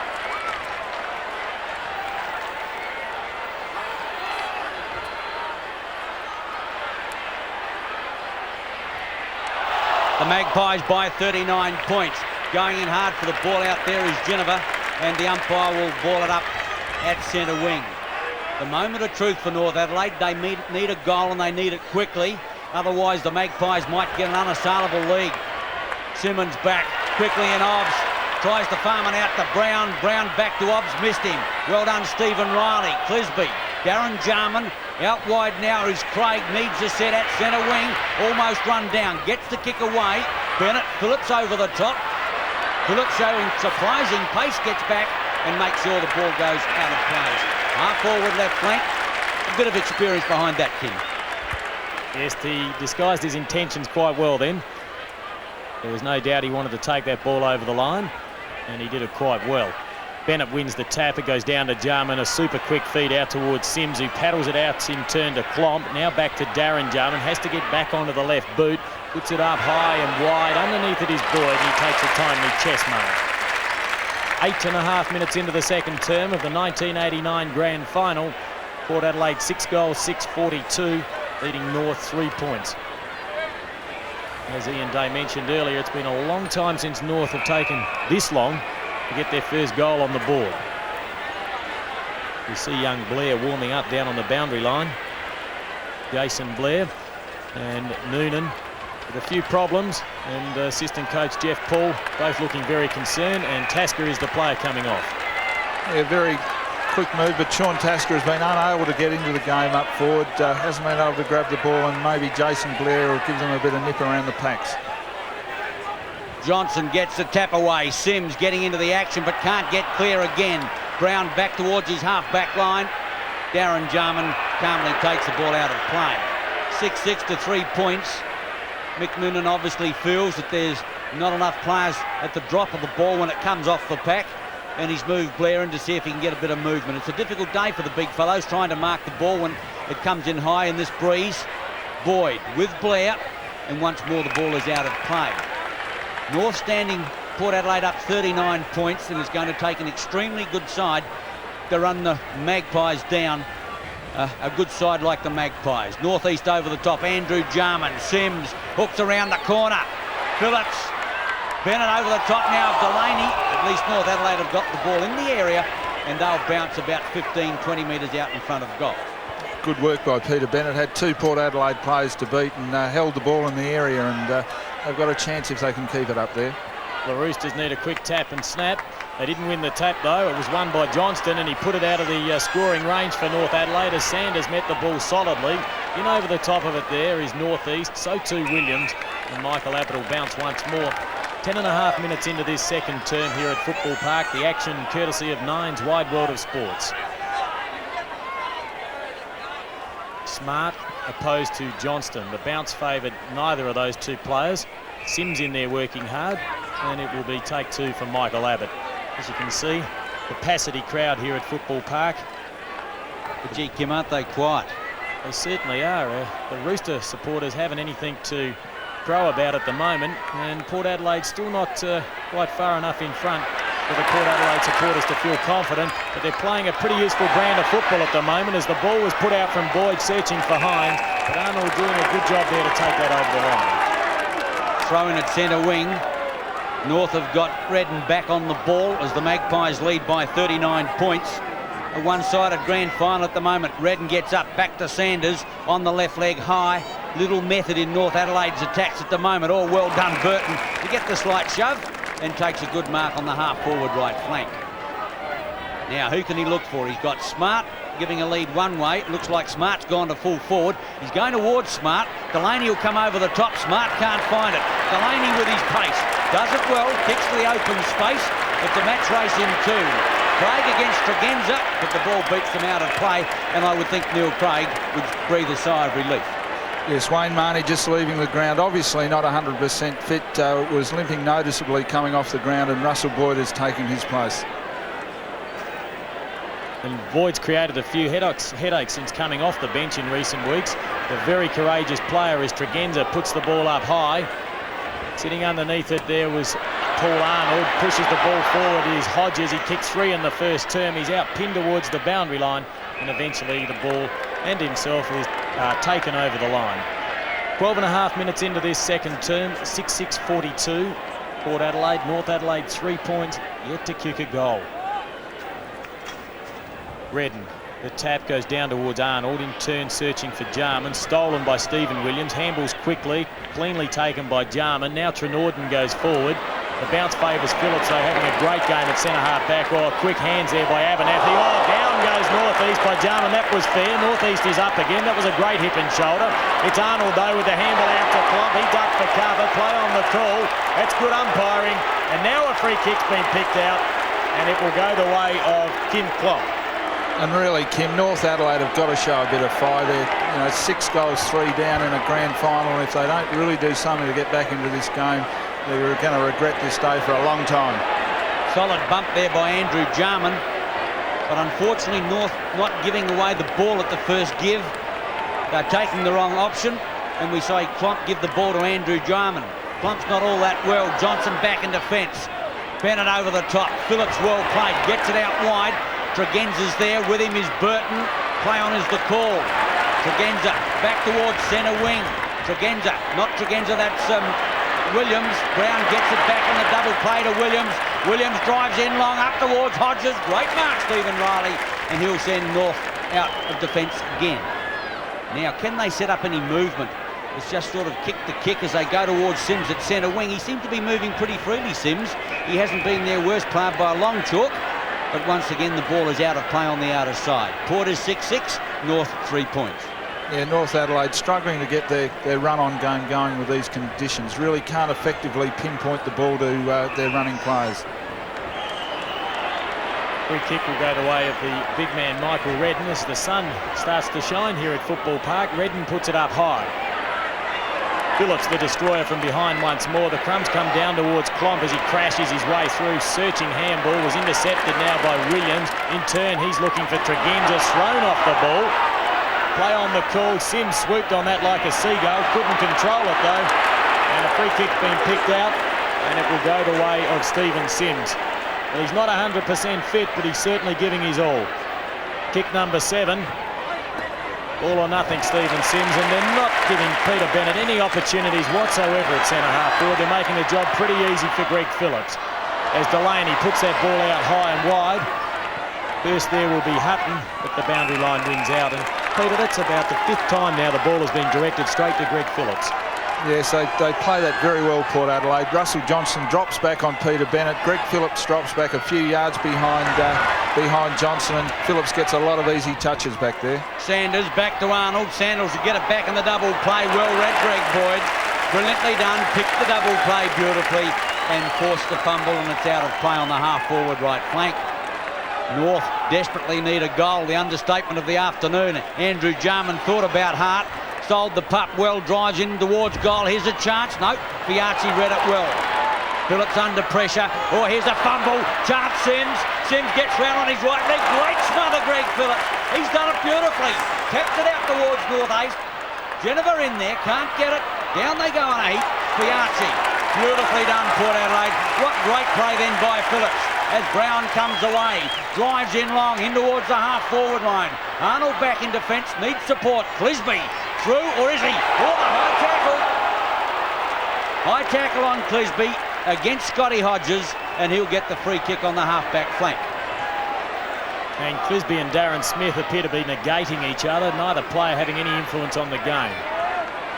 Paul Arnold's had to work hard though, because David Hines has certainly been running him around quite a deal as the ball is put up high. Phillips once more, that's easy meat for him to punch away like that.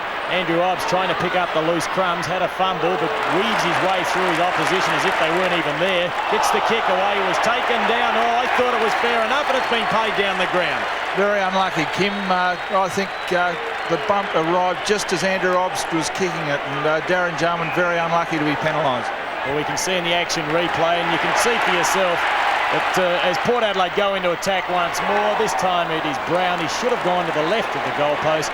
Yeah, they were. I think perhaps justice has been performed there. Port Adelaide 6-7, North 3 points. 17 minutes into the second quarter. North with a monumental problem. Arnold covering a lot of ground, been up the centre, now back kicking off. And the North custodian drops it back towards the lead of Redden. Redden finds Hart, who's had 7 or 8 kicks, but he really can't perform the magic that we know he can. Boyd back in defence. With him is Abba, moving smoothly to the ball. Away from Burton, will give it back to Boyd, or the handball's not spot on. Boyd under pressure, tackles high. The umpire said you could play to advantage. Fiarchi through, great tackle. Kick long, up towards the half-forward line. Darren Smith puts it out now. Hines high. Rowan Smith getting underneath the ball. Looking for it. Can't find it in the wind. Riley against Rowan Smith. Rowan Smith 2-on-1. Jarman back there. Quickly in now comes Brown. Darren Jarman gets the ball away. North a chance to clear through Craig. Craig on the half-back line. Tregenza in as well. And the ball goes out of play. Half-forward right flank. Port 6-7. North 3 points. 18 minutes into the second term. And the scoreboard is a sad and sorry sight at the moment if you're a Rooster supporter, as Neil Craig gets a bullet-like hand pass out towards Darren Jarman, in turn to Andrew Jarman, back to Darren once more, and now the pass eventually finishes up with Kim Klomp. This is where they're breaking down across half-forward. He has no options whatsoever. Oh, and in the end he kicks into the man on the mark. He gets 15 metres. Stephen Williams doesn't quite agree with that. Maybe this time someone will provide some movement for him up there, and eventually it finds Bennett. Kick number 2 for Peter Bennett. He's a very hard-working centre-half forward and a great player for the North Adelaide Football Club over those 165 games. Would take his best kick though. He puts it up high. Starts to fall rather quickly. Smart from behind. Johnston back there. Good defensive work. Hart tries the impossible. He goes across the face of goal. In fact, has stayed in play for Abernathy, and he is such a controlled defender, it's unbelievable. As he drops out a short pass looking for North East, he has time to lift the eyes, surveys the options, puts it in looking for Hines, couldn't take it cleanly. Rowan Smith can. Back towards Tregenza, his kick was smothered, and he was eventually taken out. And we'll have a throw-in on that outer side. No, in fact, a free kick will go the way of Tregenza. Tregenza from centre wing to put Port into attack. Kicks high to the half-forward line. An awkward one to mark. Riley was in front. Hines to the rescue. Well done there by John Riley. Arnold. Craig. Hart. Back to Craig in the double. Put him under pressure. Intercepted Hutton. Well done. Hutton the attack side. Or gets it out in a hurry. Here's a chance now for Port Adelaide through Russell Boyd. Boyd drives in long. It's all Port Adelaide down there. And kicks a magnificent goal. Port 7. Port Adelaide just doing it far too easily at the moment. Just running that ball in at will, and not a lot North Adelaide can do at the moment. North Adelaide's so-called engine room, as Mickey Noonan loves to call it, hasn't been started yet. And Mickey Redden, very quiet. The Jarman boys limited. Darel Hart, although a number of touches, hasn't really been that effective a player. The ball back centre field, as Peter Carey was just mentioning off air. The engine room not functioning for North Adelaide, and I think, Pete, they can't find a key to the ignition. That's the trouble. There's no one out there to spark them into attack as Plomp puts one forward, but straight away it's been marked by Delaney. And I don't think any one of the 50,000 people here this afternoon would have expected this. 21 minutes into the second term, North Adelaide yet to get on the board as far as goals are concerned. Clisby did that well. It goes back to the veteran in Craig. In turn to Simmons. He's been about North's best as he gets good distance with that. Phillips stood his ground. Boyd in there for the crumbs. The handball goes out towards Abernathy. He has Fiachi, who in turn can go back out to Delaney. There they are again, Batman and Robin. By gee, they combine well as Delaney has some space. Has two bounces. Thought about the handball. Puts the kick up high. Rowan Smith an opportunity. Get back. The ball goes over that player's head. Held was Hodges. Play on the call. And eventually Michael Abbott will bounce. Yes, I think Scott Hodges probably should have earned a free kick there, but everything running Port Adelaide's way at the moment. On the half-forward line, the umpire's going to give a free kick, and it's going the way of Mick Redden, much to the Port Adelaide crowd's displeasure. Michael Redden from centre-half back. 22 minutes gone and still no goal to North Adelaide. They seem to be kicking into the breeze. This time they kicked into Dragenza. Russell Boyd's clear. Or Clisby better get it, or it's another goal. Boyd put back range over to Darren Smith, and that's home again. Port Adelaide gets their second through Smith. Very unfortunate for Trevor Clisby. Ball kicked in. He committed himself to the ball, which was the only thing he could do as a defender. Fortunately, the bounce evaded him, and Port Adelaide ending up with another fairly easy goal. And Russell Boyd having an impact for Port Adelaide. He's only been on the ground for a few minutes, and he's done a great job, and got the handball over very unselfishly to Darren Smith, and another goal by Port Adelaide.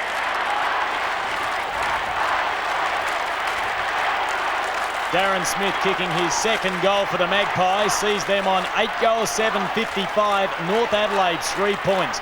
And we're 23 minutes into the second term of the 1989 Grand Final. The action on Nine's Wide World of Sports as Neil Craig tries to extract the ball from the pack. Oh, Clisby's handball was smothered brilliantly by Obst. The Maggies are into attack once more as it's put out towards Hodges. Has to play this ball close to the boundary line. Eventually keeps it in play. That's good work from Norton. He'll be pleased for that ball to go over the line. And that's exactly what has happened. What a tragedy for the 50,000 fans at Footy Park for the 89 Grand Final. They haven't even got a contest. They've just got a Port Adelaide spectacle. Obviously, the Port Adelaide fans will be happy and hope it doesn't change. But a 52-point margin at the 24-minute mark is a tragedy, really, for the game of football. Hart. The back pocket, edge the ball back to Redden. North have got no run at all, and they just can't get to the drop of the ball. Port Adelaide look like they're having their first game for the season. Obst from the attack side of the centre line to set the Magpies in motion again. Goes in short, and it's beautifully put to Boyd. Lace out, and he's got it 45 metres out. They're starting to toy with the opposition now, using short passes in conditions like this, and a little bit un-Magpie-like. Rusty Boyd from about 45 to 50 out off the side of his boot. Not an easy kick, and the ball will go out of play about 25 metres around from the behind post. 24 and a half minutes gone. The Magpies by 52 points, and North still yet to score a major.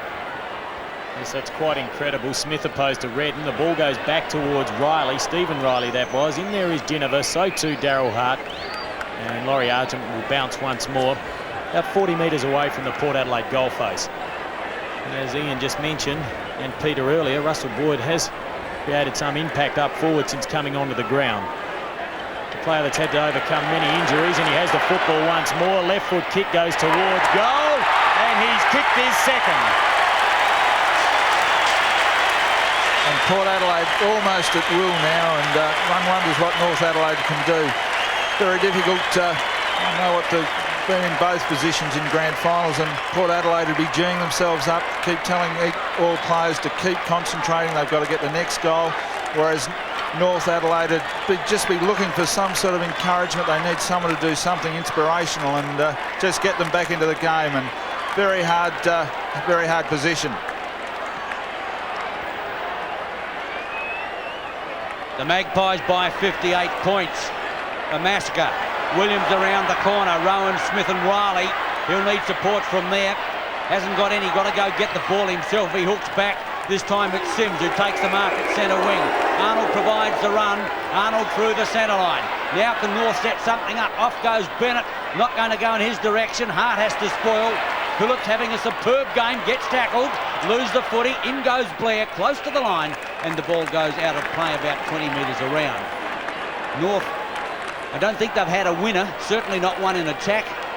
Simmons is playing well in defence. Sims is doing a bit of work on the ball, but they really can't find a player who's doing any damage against Port Adelaide. As the ball is edged to the line again by Abernethy, and another throw in still in the forward pocket. We've had 1.5 minutes of time on in this second term. Port 9-7, North Adelaide 3 points. And the 50,000 plus here at Football Park are waiting for the Roosters to do something special, but it's just not happening as Jarman puts the ball in.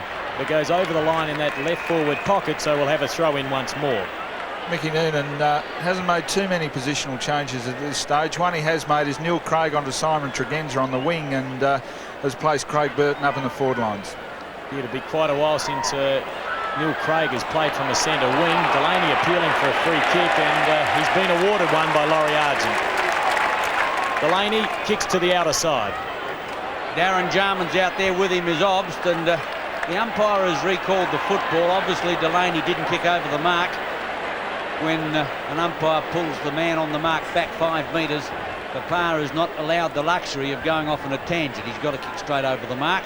So the ball will come back some 100 metres, and Delaney can take 2. 9-7 to 3 points. 27.5 minutes gone. Very little you can say at the moment. North Adelaide just can't get into the act at all. Port Adelaide unbelievably strong, and you can't imagine that there's 58 points difference in a half a game between these two teams. A great sight at Football Park until you look at the scoreboard.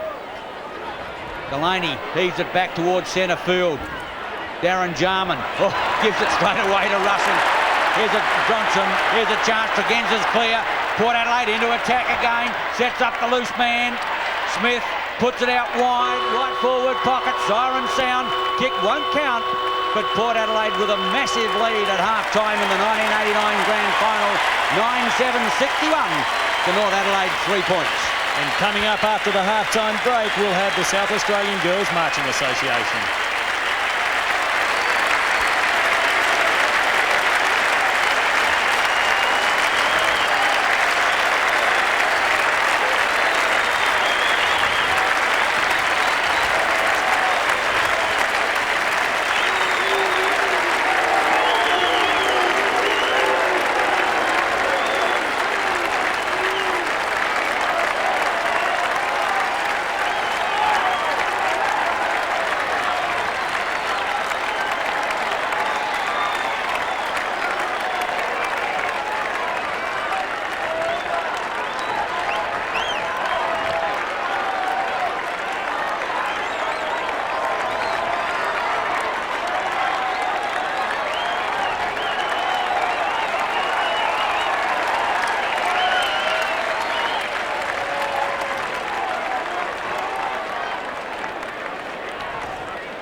Welcome back to Football Park. Well, Neville, I know it's an awful question, but what options does Michael Noonan have now? There's an awful question, but one he's got to face. He did make a few moves that quarter. Smart came out to centre half forward onto Phillips, and although Bennett and Phillips had the same number of touches, it was just Phillips's possessions and defensive play, punching the ball forward, which is nearly as good as a kick. He put Bennett to full forward, Craig to a wing on Tregenza, but quite honestly, it's the only thing he can do. Moves won't mean a lot because really it's not the moves that are going to win the game, it's just the attitude and taking the initiative back, getting in front for the ball, getting tough and meeting players head on and really getting some aggression back. There's no intensity in the North Adelaide camp, and without that it doesn't matter what Noonan does. It certainly has been most surprising. Down on the boundary is Graham Campbell. Have you got any thoughts you can add to Neville's? Well, the first obvious one is he's got to get Neil Craig off the wing. I figure he started there, fellas, the way the game plan was. Craig Burton half forward flank and Neil Craig on the wing. It simply didn't work, and it's a strange one because the entire season Burton's played from the wing and Craig's played anywhere but there. But on the day of days, Mike Noonan has opted to go with the ruck roving type Neil Craig as a wingman. It hasn't worked. Graham, the recovery of the North Adelaide defence at various times has been terribly slow, and I'm not referring to their pace and age, I'm just referring to their read and their backup and the crummers. They just haven't been able to pick them up. Well, Rocker, they've been nonplussed, unfortunately, by the troops coming in. I think Peter Simmons has been great in the back pocket, I really have. He's shown a bit of character, he's shown he can stand up and get counted on the day when it really matters, and I like that. Well, he certainly is a big-time player. The players are now in their positions. The second half is about to recommence. Your commentator is Ian Day. Thanks, Kim. Yes, Laurie Argent ready to get the second half underway. Port Adelaide by 58 points as we pick up the second half of the 1989 Grand Final. North, a moment of truth. They've just got to get back into the game. There is no more after this one. Johnston can't get it out. Line ball, working hard for it is Hart. Can't get it to Clisby. Andrew Jarman there, and the umpire will ball it up. And it'll go to Clisby as a free kick. Trevor Clisby, the check side of the centre line, puts the ball in high, up towards Smart. Big leap, Smart, and he's got the football. North yet to kick a goal. Second mark to Smart. He goes long, in towards Peter Bennett. He's going to get this one. Oh, he dropped the sitter. He had no opposition at all. North with a chance now. In goes Bennett again. And the umpire's going to ping him for holding the ball. Well, I thought he was clear and it should have taken an unopposed mark there for their first goal. Peter Carey. Yes, and the only, I guess, thing you could say in his defence, the ball was swirling around in the breeze and still should have been marked. Stephen Riley on the offensive side of the grandstand wing, about to put his side forward. He held back on that kick and he's found the big chap in Michael Redden. 9-7 plays 3 points, a 58-point advantage to the Magpies 1 minute into the third term. Redden puts it up high. Bennett's the target once more. Delaney stills front position. Not the football though. Fiacci does that as the wobbly kick goes out in the direction of John Riley. He virtually throws that up in the air. In there working hard was Blair. Now an opportunity for Williams. Sanders is met solidly. Great play, Stephen Williams. And a brilliant handball out towards the running Hutton as the Magpies go forward once more. But that kick has let him down badly. Mickey Noonan has made some changes, perhaps the most significant one being Darren Jarman onto a half-forward flank. And I'd probably believe Andrew Jarman's gone to the centre and Kim Klomp ruck roving. The other change, Peter Bennett to full forward and Doug Smart to centre half forward. Hutton out wide with Klomp at centre wing. And the umpire says ball it back in. Throw in. Port led by 33 points at quarter time. And now 58 points. Up. Andrew Jarman can't get it away. Johnston farms out another possession. Hutton got the tackle high, ducked into it a little bit. Stephen Riley's not happy about it. But David Hutton, who's playing well for Port Adelaide, sends him into attack again. Up towards the half-forward line with kick number 10. Off the fingers, Andrew Jarman. Kicks long towards the half-forward line. Can he find a player? Coming to meet the ball is Boyd. This is Greg Boyd. Burton in, but Boyd keeps his eyes on the football. Darren Jarman trying to lift. On the half-forward right flank, hooks back.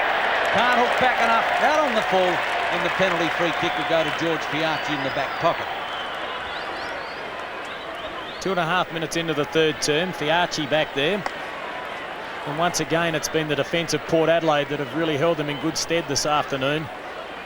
Abernathy's been an absolute star. Hines was up high, couldn't control it. This man's been more than useful as well. Andrew Obst as he issues out a handball to Rowan Smith. In turn to David Hutton. The left foot kick close to the boundary line. Searching for Darren Smith, but the last two kicks of David Hutton have gone out of bounds on the full. A short pass in towards the captain, Darel Hart. Well, kick number 12 for that player. He certainly has the happy knack of finding the ball. Redden couldn't quite get there in time. Ginniver with a handball to Johnston. Back to Rowan Smith. Sweeping handball to Tagenza. Clean bowls a few Port Adelaide players. Now Hart over the top of the football once more.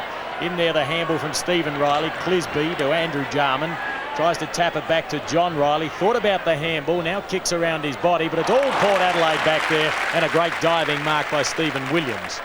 Port Adelaide absolutely toying with the opposition now. Great mark, Stephen Williams, as he kicks long in towards Smith. Can't get it. Half forward line farmed out there by Russell Boyd. Well done, Greg Phillips. Gives another chance. Brown gets it round. Tregenza open goal. Port have got number 10.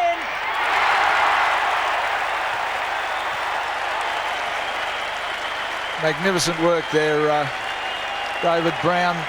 Just holding back the handball, committing the North Adelaide player to the tackle, allowing Simon Tagenza to run into space and popping the handball over the top, and Simon Tagenza running into a very easy goal. And these first few minutes of the quarter were absolutely critical for North Adelaide. If they had any chance of getting back in this game, it had to be in this early stages of this quarter. Haven't been able to do it. Port's still on fire. Northeast puts up a high ball. Brown underneath it, couldn't control it. Rowan Smith grabs that cleverly. Their confidence is growing minute by minute as the Magpies go forward once more. Hodges, 2 grabs, couldn't take it. Trenorden back there, out towards Simmons. A brilliant tackle by Hodges. Arnold now out to Clisby. Uses the run of Riley as the rain starts to pelt down here at Football Park. John Riley back to Paul Arnold. Clever handball out towards Craig. Infield he has Redden. Redden opts for a kick. Gets the left foot boot away. Smart dropped his head and lost the football.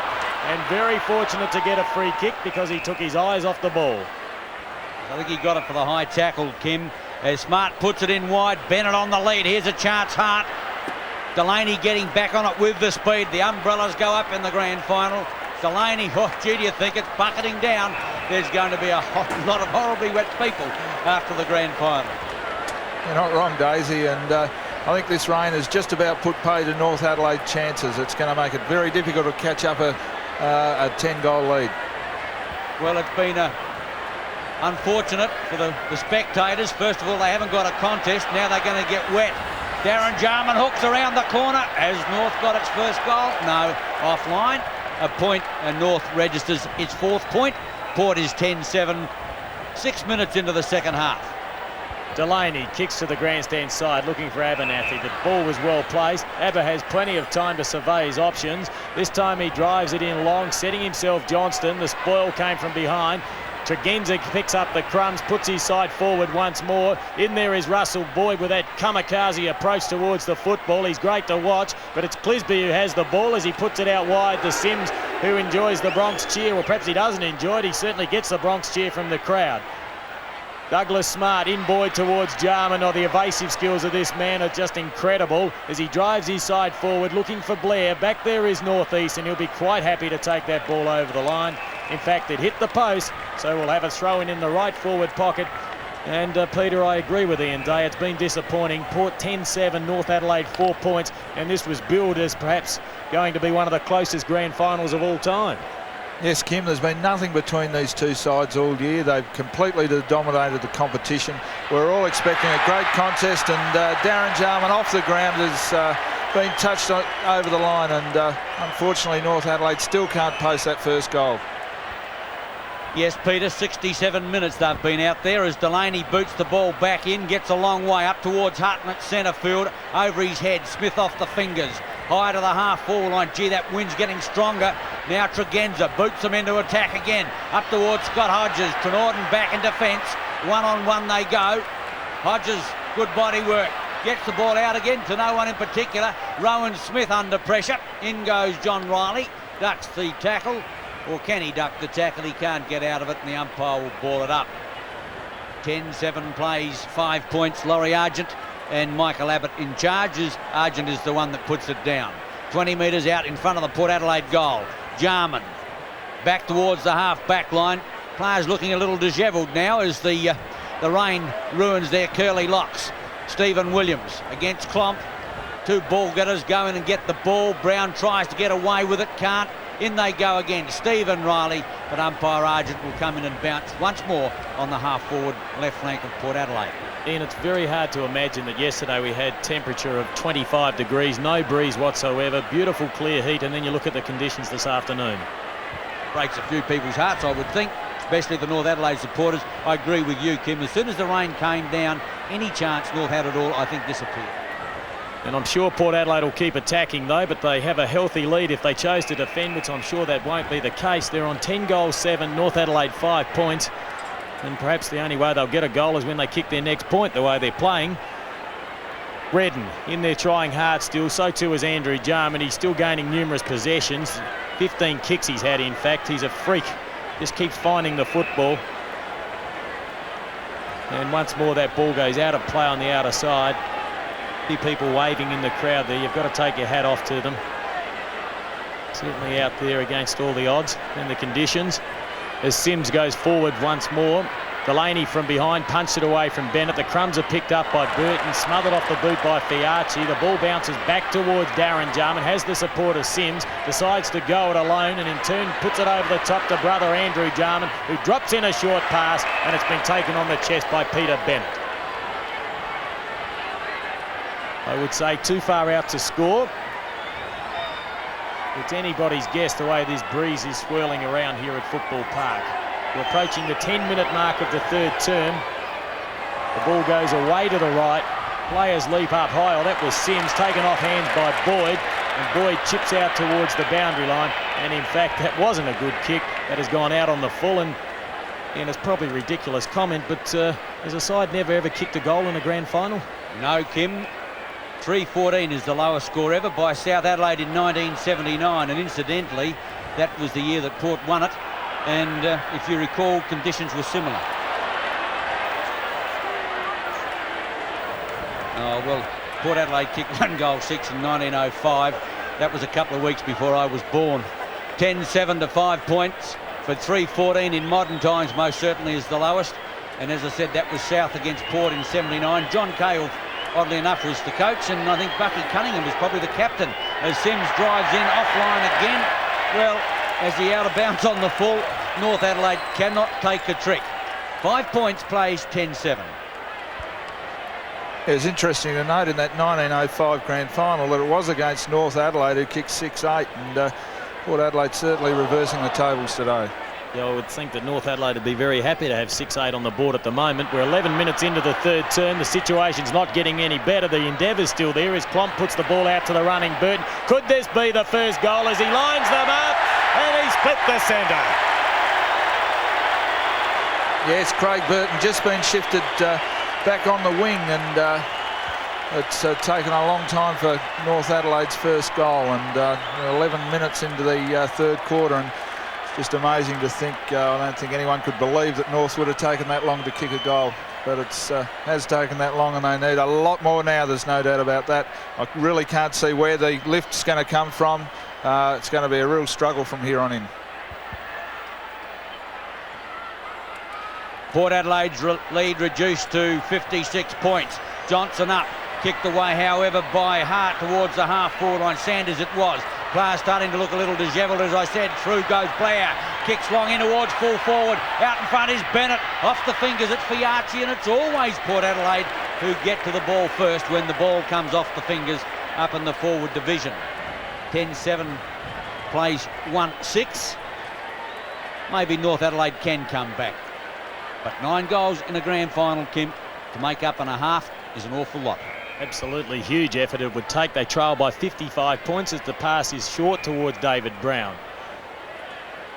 Though perhaps the Magpie tradition continuing with back-to-back flags, it looks a distinct possibility at this stage as David Hines takes another mark. The rain continuing to fall here at Football Park. The action on 9's Wide World of Sports. Smith takes a chest mark. Smith and Clisby have been quiet players this afternoon. Kick number 5 for the Port Adelaide centre half forward. Places it nicely. It pulls up into the breeze just slightly. Hodges couldn't take it. North Adelaide go back into attack, or they attempt to. Arnold from behind. Second grab at it. Trenorden, quick feed out to Andrew Jarman. In turn to Klom. Evades the tackle or the bump, whichever it may have been. In turn it's Darren Jarman out towards Burton. A great tackle by Obst. He handballed it away. The correct decision is play on. Well done, Laurie Argent, as the Magpies go back into attack through Tregenza. Trying to do the shepherding there is Ginniver. Now the handball inboard to North East. His wobbly kick goes forward. North have the numbers. The ball clean bowls everyone and goes through for a point. 68 plays 12. Kim, again, we saw a classic example of Port Adelaide's desperation. Andrew Obst running down probably the quickest player in the North Adelaide side, Craig Burton, and that's been typical of Port Adelaide all day, their desperation. Norden taking the kick in. Stephen Riley couldn't, and he left the field at half-time very sore. Looks decidedly proppy. Tregenza well done. Brown makes the break in the pocket. Good grab. He's got it. Not easy with a slippery ball as Port Adelaide make a move. It looks like North East has got a leg problem as he limps into the bunker and Harrison comes on. Well, Harrison, an experienced finals player, will go straight onto the half-back flank. Kick number 10 to Brown, and he has missed to the right-hand side, and Port Adelaide move on to 10-9. North is 1-6. Yes, and we're talking about the tradition of Port Adelaide and back-to-back premierships. They're going to be leaving the 1980s the same way they started, with 2 premierships, winning the premiership in 80 and 81 and also 88 and 89. The ball put up high. Front position is Johnston. He's beaten Redden today. The tap goes down towards Ginniver. He sets it up high once more. Back there is Hines. The bounce favours Port Adelaide. The boundary line is close. Hodges does well to keep the ball in play. He's pinned to the boundary line. It's tapped back centre field. In there working hard is Stephen Riley. Oh, that's a very clever handball out to Paul Arnold. And the Roosters should be able to relieve themselves through Clisby as the ball is put out wide. Jarman there, opposed to Abernathy. Jarman pulled off the ball, should get a free kick, and will do so. 18th kick to Andrew Jarman. Maybe not one of his more devastating days, but he certainly keeps getting the football, and that's an awful big start. Fiachi, good tackle by Craig. That's a Port Adelaide tackle today. Well, there's a high tackle, and umpire Laurie Argent will rule that way, and courageous Greg Boyd will get the free kick inside the half-back line. To Obst. He has time to have a look. Out wide at centre wing is Harrison. He's going for that player. Well read by Blair as the ball was taken by the wind short. Sims lost the football. Rowan Smith hasn't got it. Harrison edges the ball towards centre wing. In there is Sanders. Got it, lost it, got it back again when he didn't need it. And the umpire will ball it up between wing and centre. 10-9 to 1-6. I would think a lot of the crowd have gone home. At half-time, we saw a lot of seats up under the cantilever that were empty, but I think they've been filled now with people trying to escape the rain.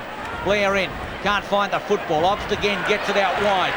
Phillips, who's probably as good as player any on the ground up until half-time, kicks an awkward-looking kick towards centre wing, gives the speed of Tregenza a chance, wobbles it to Smith, and that's well taken.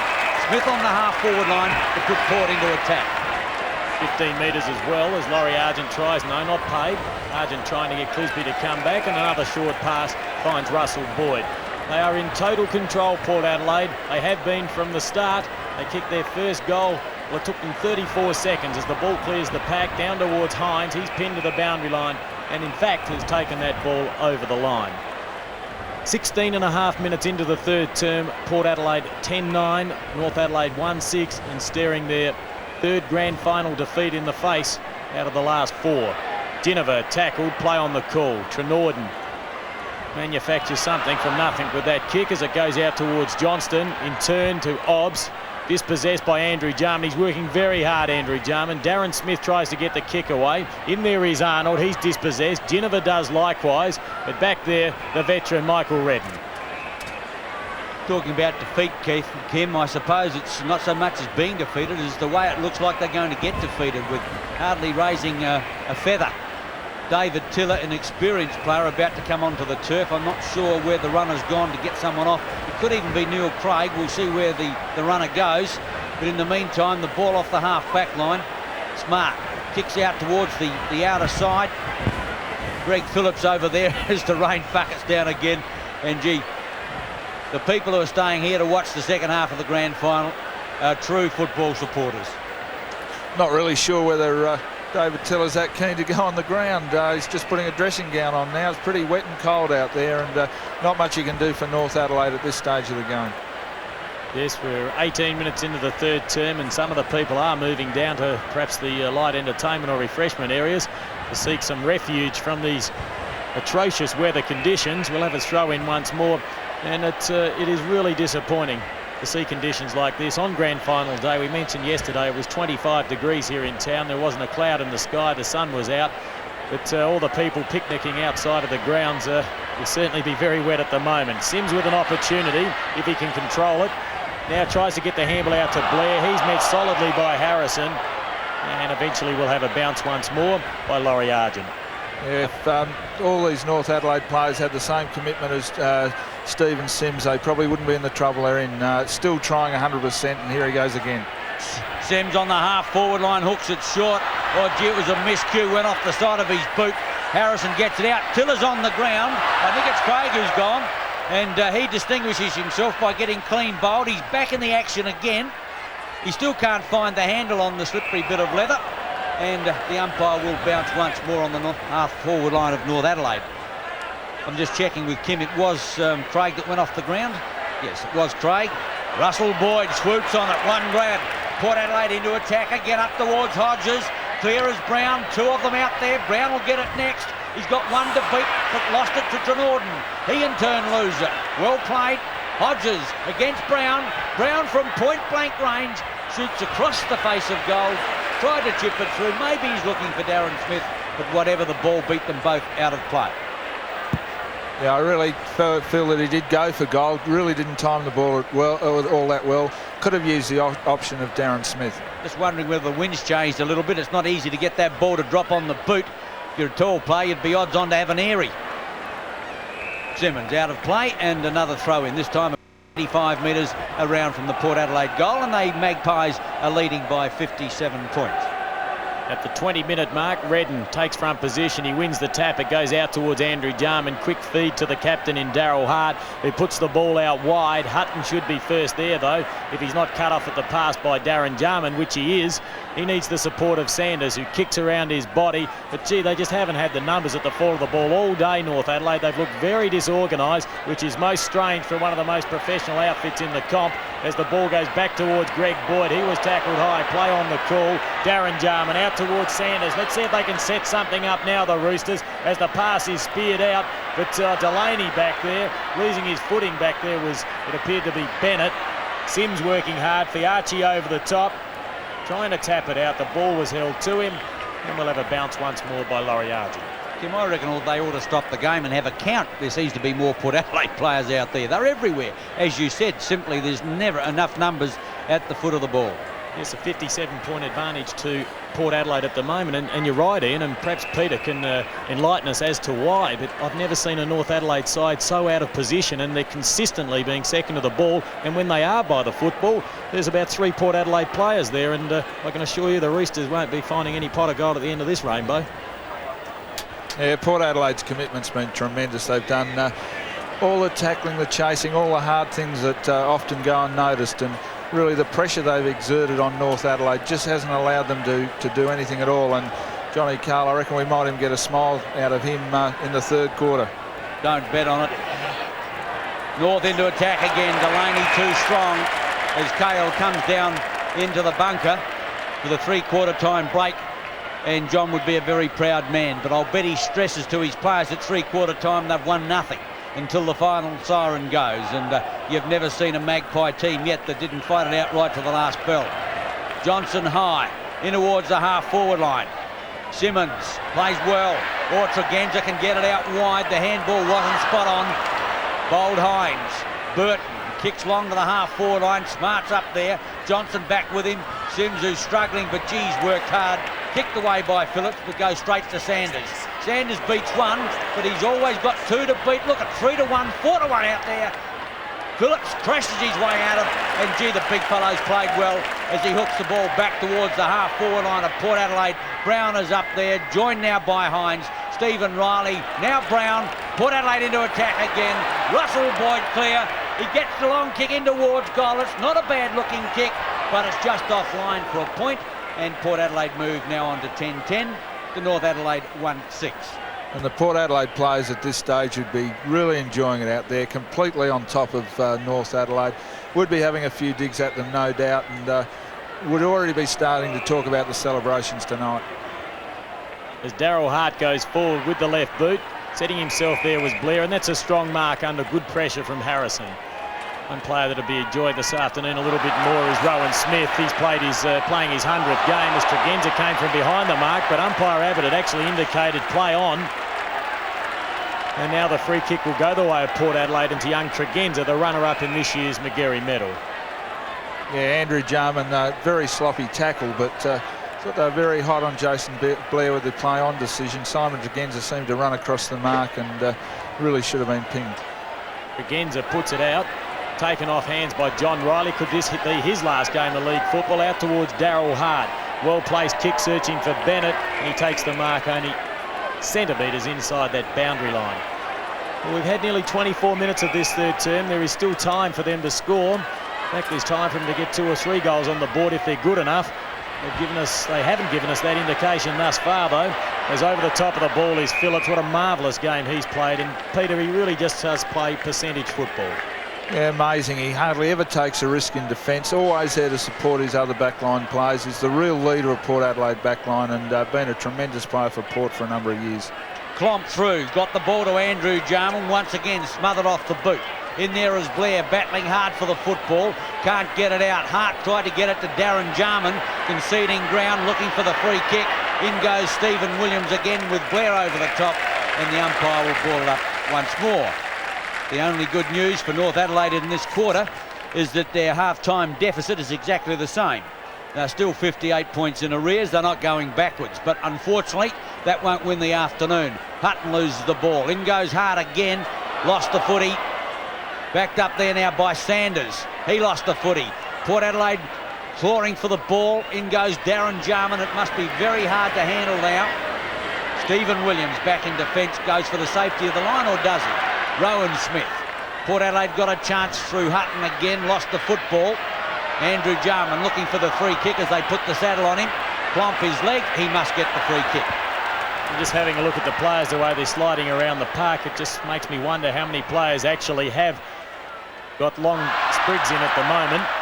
As that ball clean bowls everyone except for Tregenza, who drops in a short pass over the head of Russell Boyd. Oh, he was tackled high, but committed himself well. The loose ball goes out towards Brown, who spears out a pass and finds Hodges. Hodges has kicked 3 goals, all in the first term. He puts it up high and long, a great distance with that kick. Getting back underneath it is Smith, but the ball will go out of play in that right forward pocket. And Peter, I wonder how many players have changed to the long sprigs at half-time. Yes, Kim, it certainly should have been done, and probably something the coach should have mentioned. And I doubt whether they all have, but no doubt some have. They all carry, a number of pairs of boots in their bag. Geneva has a flying shot from the boundary throw-in.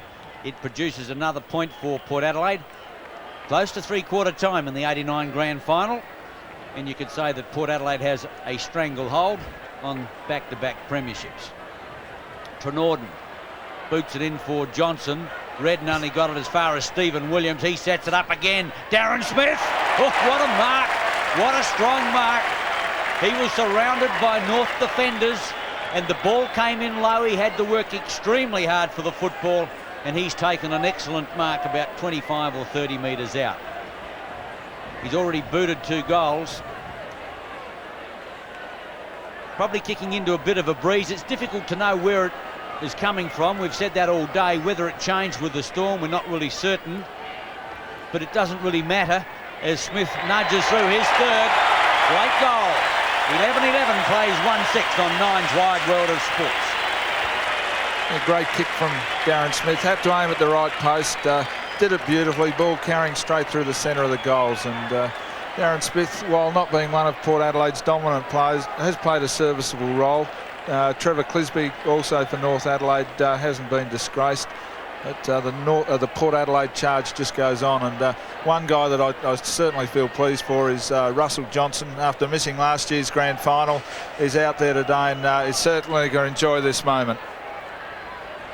Redden wins the tap. It goes down towards Hart, who gets the kick away. First there will be Obst, just in advance of John Riley. The ball beats all players over the boundary line. And Ian, you've called the last 25 grand finals, and surely this wouldn't rate as one of the most exciting. It's been extremely one-sided. You're right, Kim. As a matter of fact, I likened it to the one I mentioned to you earlier. the 79 grand final between Port and South. You could have said I had a vested interest, South getting done, but it was a similar pattern to the one that we've seen today. Three-quarter time siren has just sounded. Port Adelaide 11 goals, 11, 77, leading North 1-6-12. We'll be back in a moment.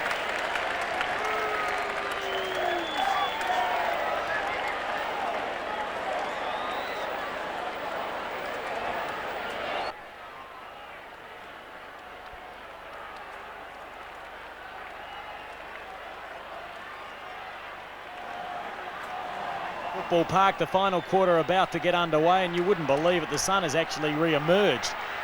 But it's not much solace for North Adelaide. They're on 1-6, Port Adelaide 11-11. It's a 65-point advantage to the Magpies, and it would be the greatest comeback of all time for North Adelaide to even get close. In there is Sims. The handball went out to Clisby, couldn't control it. Williams off the ground. Clisby should be first there again, aided by the support of Stephen Sims, who applies the shepherd.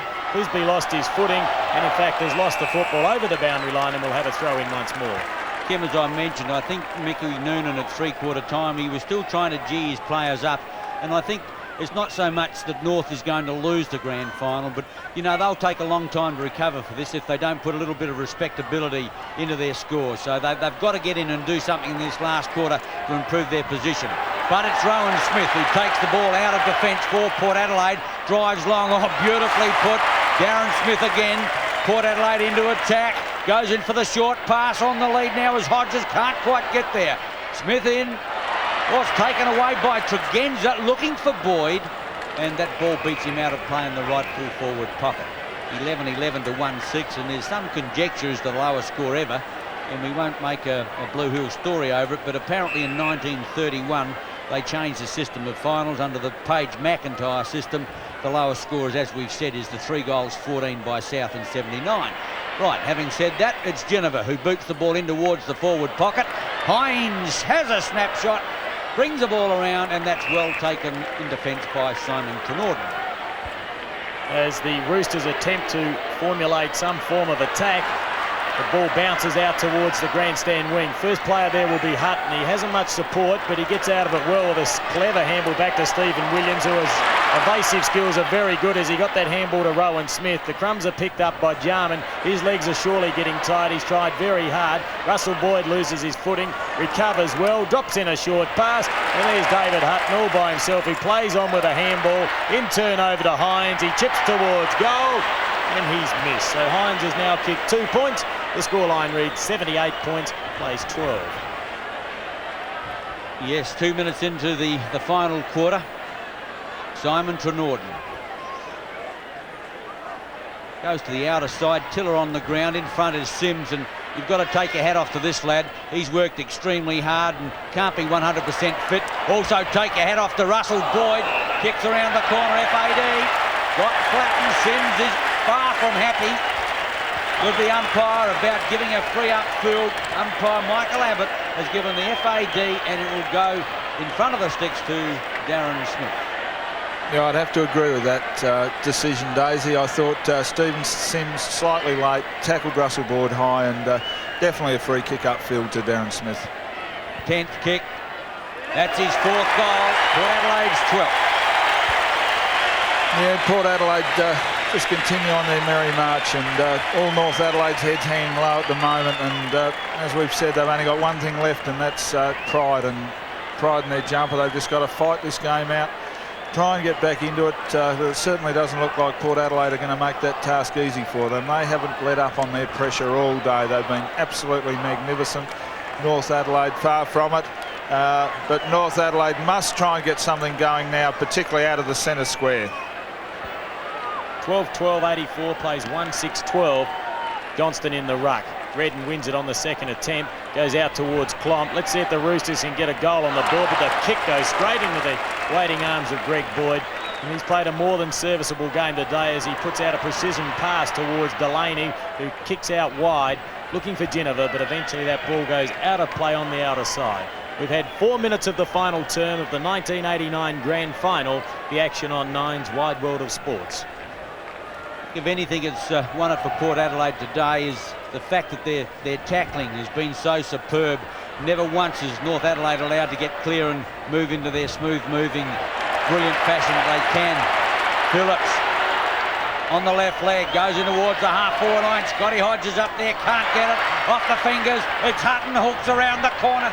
The umpire goes running. Port Adelaide doesn't get another goal, and Hutton, who's had a few shots from centre wing today, has booted 1 goal for. Bring the ball back into play. Trenorden, 85 plays 12.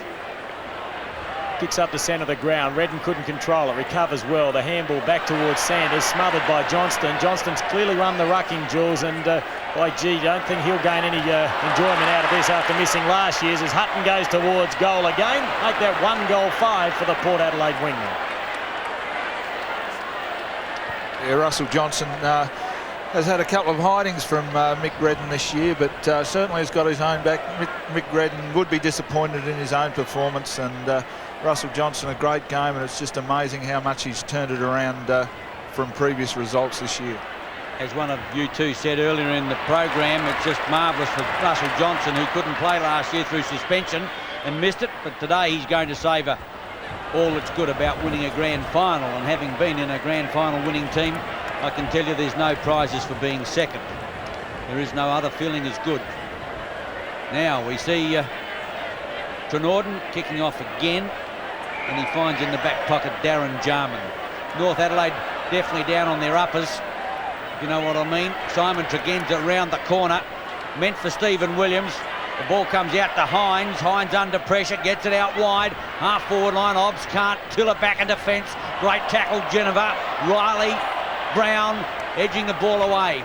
Andrew to brother Darren. Kicks long towards centre wing. Out there is Bennett. Phillips closing on that player. Gee, lost his footing. Well played, Phillips. Brilliantly done, big fellow. Tregenza gets it over to Rowan Smith, and Port Adelaide are off into attack again. Rowan Smith's kick is not a good one. It's going to drop short, and Sims in defence risks life and limb. It takes a good mark on the half-back flank. Short pass out wide towards Craig Burton. He's the leading goal scorer for North Adelaide today because he's kicked the only one as he drives his side into attack once more. Out the front there is Smart. He's been extremely quiet, drops the football. Delaney picks up the crumbs and then walks over the boundary line. And umpire Michael Abbott indicates the ball will be thrown in front of the scoreboard, which reads 12-15-87 Port Adelaide. North Adelaide 1-6, 12 points. Played 7 minutes of the final term. Port Adelaide staring at back-to-back premierships, and they've certainly turned it into a reality at this stage as the ball's socket off the ground by Harrison. In turn, he now punches it forward. Redden there will stand his ground. The handball goes over the top towards Burton, who chips out a pass. In fact, he speared out a bullet-like pass to Bennett, who intelligently centres the ball with a wobbly floating kick. Delaney couldn't control it. Fiacci's back there, though, doesn't concede the point. So, whatever that record may be, North Adelaide is still on it. 1 goal 6. Gee, you mean they weren't even 50,487 people have flocked into Football Park to see a great exhibition by the Magpies, but not a clump off the side of his boot. Hardly a contest. Peter Bennett down. Delaney again. Johnson, in actual fact it was, who got the handball out. Arnold at centre field. Tiller through, trying to crash through the pack. Great tackle again by the Magpies. Tiller goes down in a heap. Hines was the tackler, and umpire Argent in for the bounce.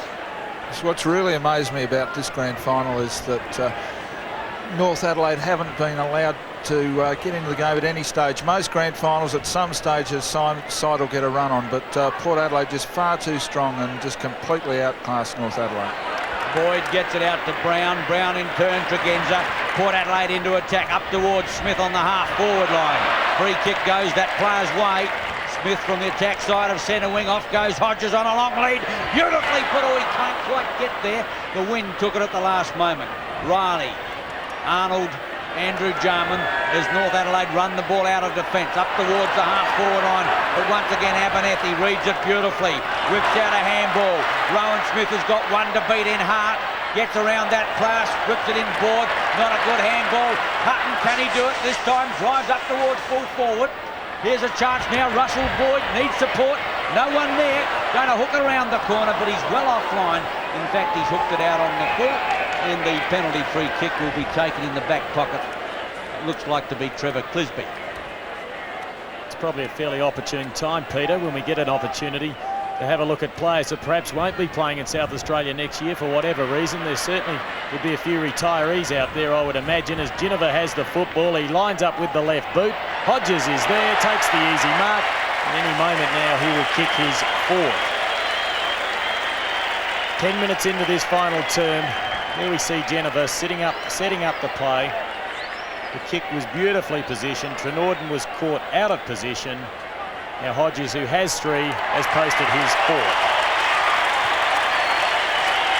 Yeah, Simon Trenorden caught in no man's land on that occasion, just standing flat-footed 2 or 3 yards in front of Scotty Hodges, and the kick coming in from Tim Ginniver was just far too good for Simon Trenorden. Couldn't get back on Scott Hodges, and another easy goal. And it really does amaze me that this can continue. I'm amazed that a side can dominate this game just for so long, and I just hope that North Adelaide can kick a couple late. North down by 81.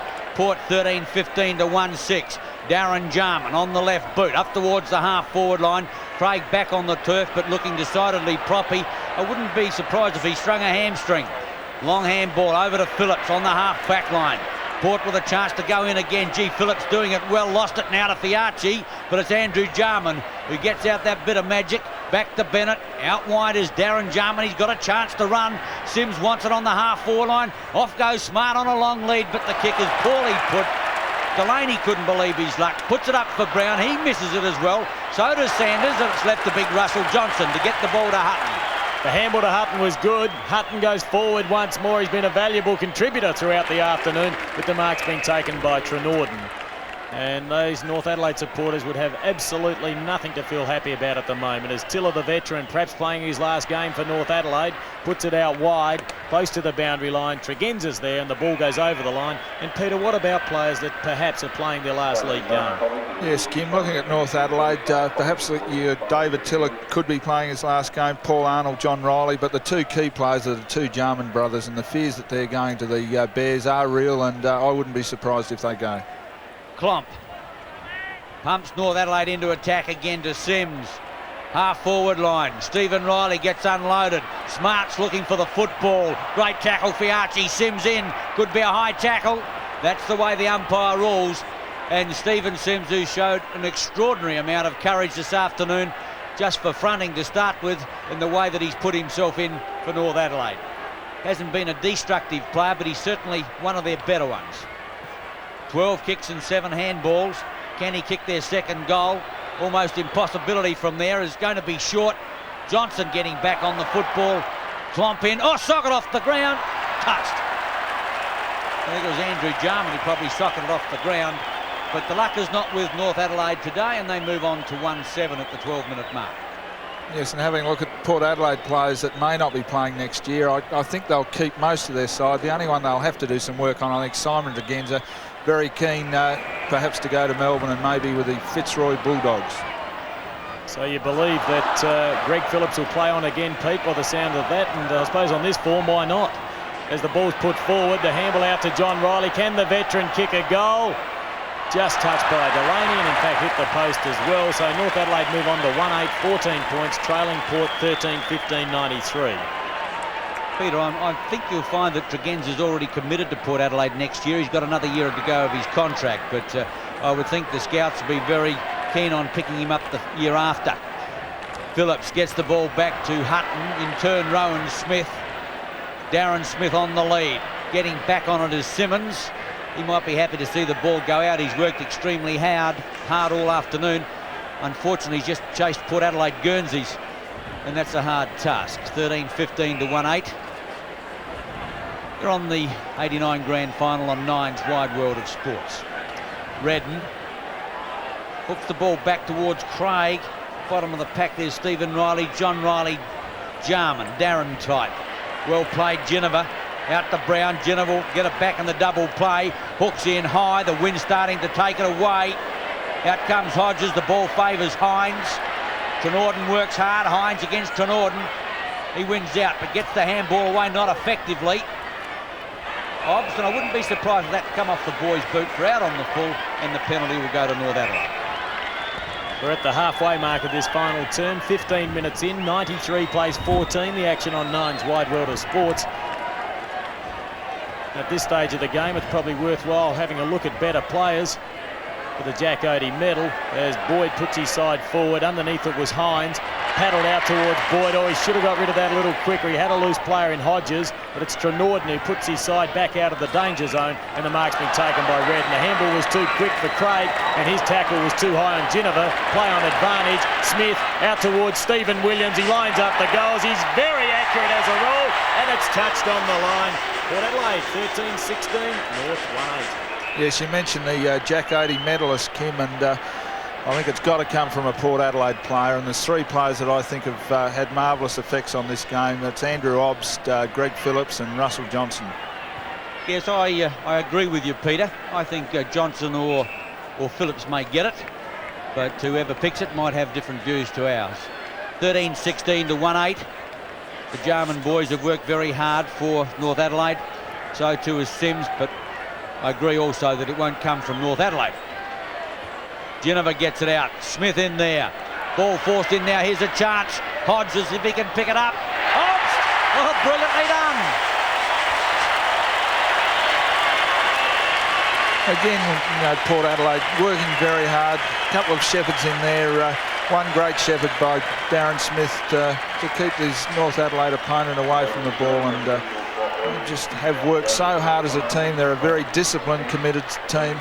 Not a team of champions, but they have got that tremendous team spirit, combined very well all day, and a magnificent team effort. And the Magpies just going from strength to strength. They currently lead by 86 points. This is quite incredible. 14-16, North Adelaide have kicked 1 goal, 8.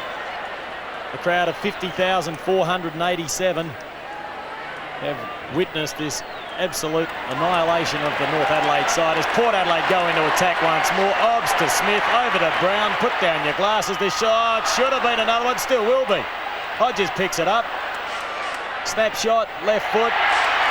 They missed it.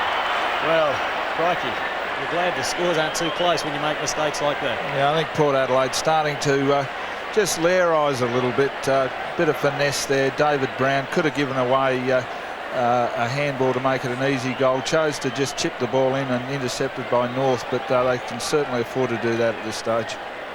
87 points to the good. You're dead right. Rowan Smith through. Puts out the short pass in towards Obst again.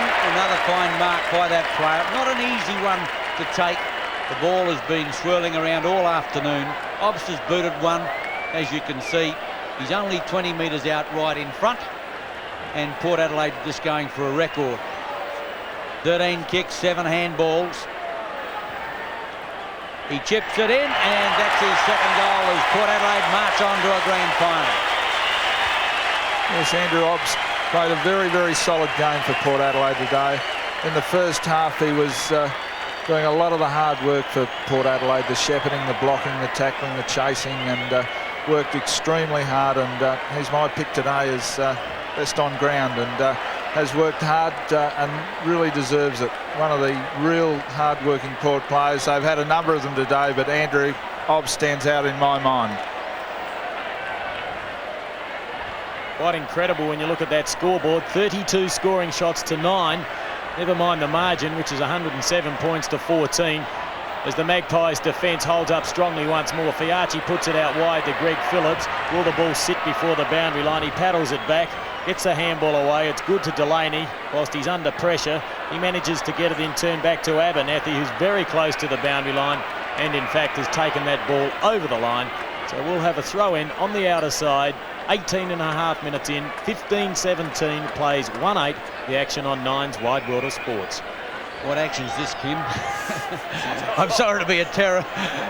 Now I know how the VFL has felt for the last 3 years up until this year when they had a ripper. Ginniver off the half-back line, beautifully put. Well, all the action's been with Port Adelaide, and I certainly don't want to detract from their magnificent win because they've just been too good on the day. They have been superb. Ginniver, Darren Smith ducked the chutney. The umpire said play to advantage. Hook around the corner up towards the half-forward line. Well taken, Boyd. Russell type. He's played well since he's come on. All Port Adelaide have been useful contributors. Boyd, 10th kick. Hodges, lost his footing. Hutton at the back of the pack. Sanders in defence. Stephen Williams, well done. Simmons under pressure, could get a free kick for hanging on. The umpire won't rule that way, and the ball goes out of play in the right full forward pocket. And looking around the Port Adelaide side, you could hardly find a guy that hasn't won his position and probably won it convincingly. I really don't think North Adelaide have had a winner today. You're not wrong. Sims up towards centre wing. Bennett North into attack with a floating kick. It's all Phillips back there. Tasker back on the ground. Phillips too strong. Boyd back towards centre wing. A chance now for Harrison. Inboard, Ginniver under pressure. Good tackle put on him then by Darren Jarman. But Port with a soccer off the ground, go up towards their half-forward line. Riley through, takes the ball out of play. 15-17 to 1-8. 20 minutes into the final quarter of 1989. Port Adelaide lead by 93 points, and the Roosters have about 8 more depressing minutes to remain out in the centre of this football park arena. The crowd, whilst quite a few of them have left, have been very brave with their supportive skills throughout the afternoon. We had an horrendous downpour, and the breeze was gale force, and we saw a lot of supporters ducking for cover, but full credit to them for their courage for staying out there. And I would suggest the majority of these people here would certainly be Port Adelaide supporters. And why shouldn't they be when their side's leading 15 goals 17 to 1-8? Kim, perhaps the grand final should have been the last game of the minor round. 30,000 people here saw the most marvellous game of the year, and he thought it was going to saddle up for another one similar, but unfortunately. Yes, that was incredible, the Father's Day game. There was only 4 points in it, and that occasion North Adelaide were victorious. But as you can see by the scoreboard and what you've seen this afternoon, that certainly isn't the case, as Delaney does it with ease. A short pass out towards Phillips. They're just zigzagging. They're sharing out the statistics now. They're going to make everyone look good, as if that hasn't happened already. Fiachi in short. Obst, which way will I go?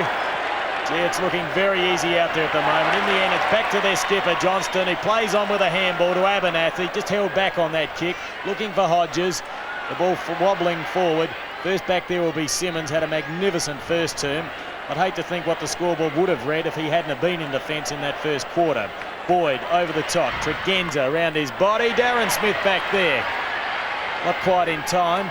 2 against 1. Now support in the form of Trenorden. Hutton close to the boundary line, and eventually has taken that over the line. Just really staggered the East Port Adelaide are doing this, and Mickey Noonan must be absolutely devastated, and I just hope there's not another monkey on his back. Unfortunately, history has a happen of saying that there is, but Rowan Smith gets it from Johnson. Back now to Harrison. Port Adelaide into attack. Brown needs support, gets it from Obst. Aerial ping pong. Hines gets it across now. Hutton around the corner. Sims back in defence, and he's playing both ends of the ground. When you have a look at it, 15-17 to 1-8, and I'm certain North Adelaide won't make excuses, but there's got to be a reason that they've played so poorly rather than an excuse. Hines kicks long in towards full forward. Hodges is there, and the ball goes out of play. You can't tell me that there's, 93 points the difference at the moment. There's an 89-point turnaround, or since in 3 weeks. Just can't happen. Smith. Sims through. Could get a free kick for that, and that's the way the umpire rules. One thing about Stephen Sims, he'll go down fighting, and that cup will soon be held aloft by Russell Johnston, and he'll gain great delight from that after missing last year's grand final. Trenorden, being beaten by Hodges, puts the ball out towards Bennett. Over the head of Riley. The crumbs were taken by Sanders. He's been very quiet. Back to Bennett. It's a wobbly kick forward. Boyd has front position. First there will be Abernathy. In fact, Fiachi. Abernathy provides the shepherd. Fiachi picks up the crumbs. Gee, they're pretty fancy the way they set up this loose man. Phillips gets a good handball away while slipping down. Fiachi couldn't control it though. Bennett over the top. Now out towards Tasker, but that's been adjudged a throw. And the free kick will go to Georgie Porgy. Fiachi from centre wing. No, Ginniver. Are they going to scrap for it? Yeah, well, the umpire was standing right on it. They didn't want to have it. They want to give it to each other. They're really getting gentlemen out there now. Sims got unloaded. We'll make that Andrew Jarman. A mixture of Darren and Andrew. You know who I mean. The young fella gets up from the pack, and that's probably the youngest I've ever seen Jack Cale look whilst the game's in progress. He just about looks he's 60 years. I'm sure I'll remember that one afterwards. Don't mean that, of course. Tregenza drives in towards full forward. Hodges back there, one-on-one. Hodges against Trenorden. Hodges will need support from there. Lost the football. In they go. Simmons over the top. And the umpire will come and ball it up in the left full forward pocket. 15-17 plays 1-8 as we hit time on of the final quarter. And all the players will be looking forward to this siren now. Port Adelaide so they can start their celebrations, and North Adelaide to put an end to this humiliation. Peter, you've been in this position where the game is beyond any doubt, and you've been on the losing end. Obviously, that's how you've felt. Yeah, it's devastating, Kim. When you're getting a thrashing, you just want to get off the ground. There's nothing you can do about it. It's finished. It's all over, and it is very, very embarrassing and very, very humiliating. Well, they won't have long to wait with 30 seconds into time on as Tasker puts his side forward. He kicks across his body out wide, giving Smart the run of the ball. The bounce favours Greg Phillips, though. What a champion he's been this afternoon. The ball won't sit for him. In the end, they both went for the body. In there is Delaney to lend support. Picking it up around his body is Tregenza. And lo and behold, there's loose Port Adelaide players once more. Rowan Smith, you think he won't remember his 100th game as he spears out a pass straight through Russell Boyd. A little hard to take with these slippery conditions. And at the back there, it's Stephen Riley, who places it neatly out to Darren Jarman.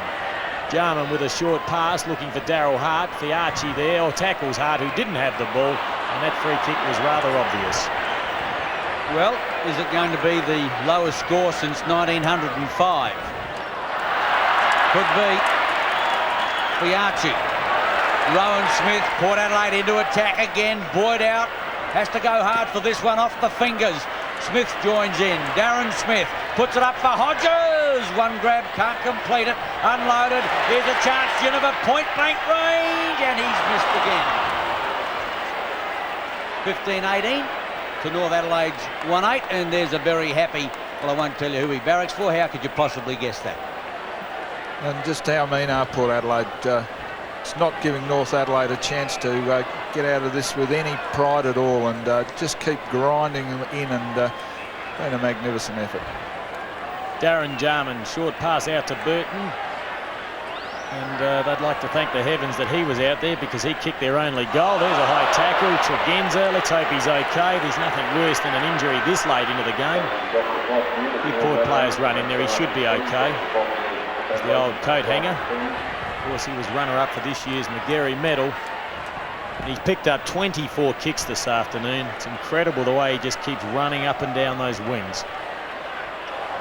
Tremendous player, huge future, 18 years of age, short pass. As the Magpies supporters start to get a little vocal here, they know the siren will sound at any stage. And have a look at them. They have every reason to be happy.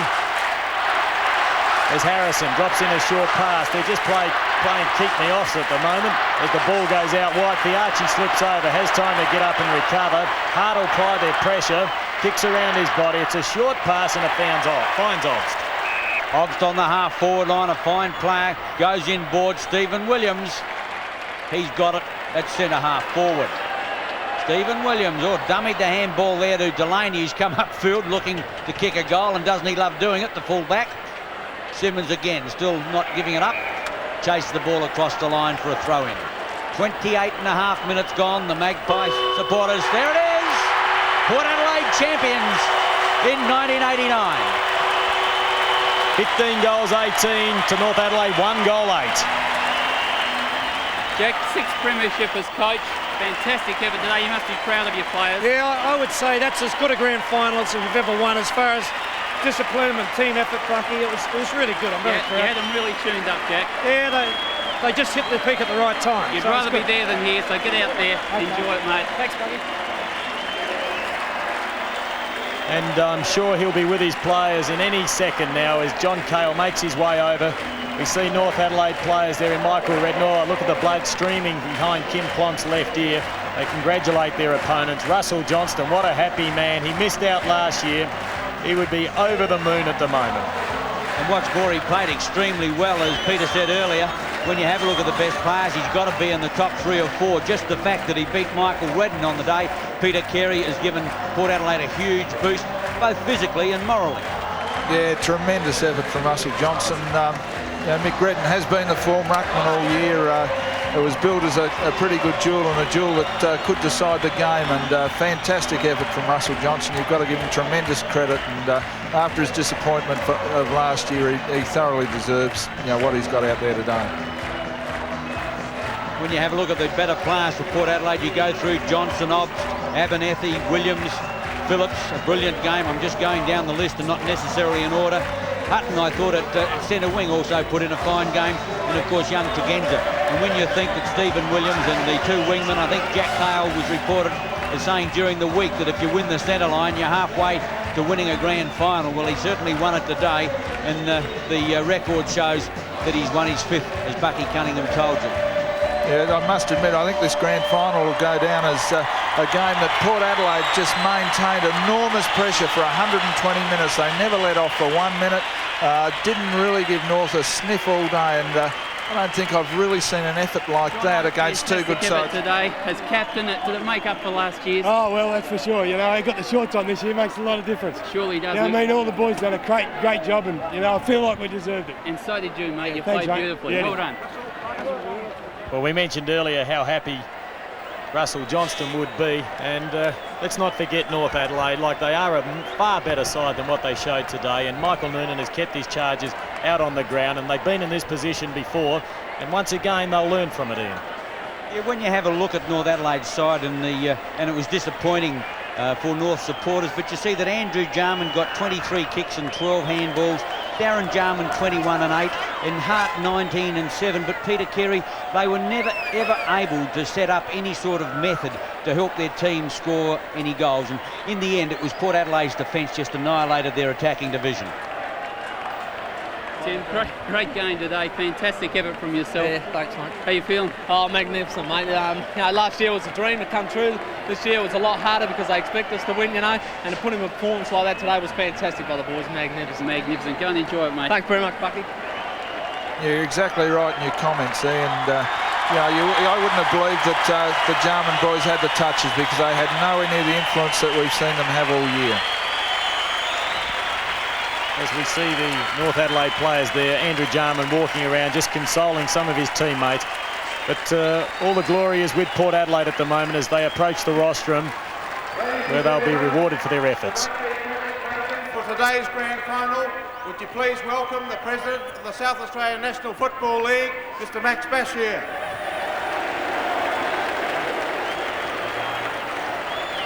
Your Excellency, Mr. Premier, ladies and gentlemen, football is truly a remarkable game. These 2 clubs had met on 4 occasions this year, and until today the score was 2-2. But today Port Adelaide were clearly the better side on the day. And I congratulate Port Adelaide on a wonderful win, and I commiserate with North Adelaide. But I want to thank you all for your support of the league this year, and particularly for today's game. The winner of the Jack Oatey medal for the best man on the ground today is Port Adelaide's Russell Johnston. Russell, would you mind coming forward?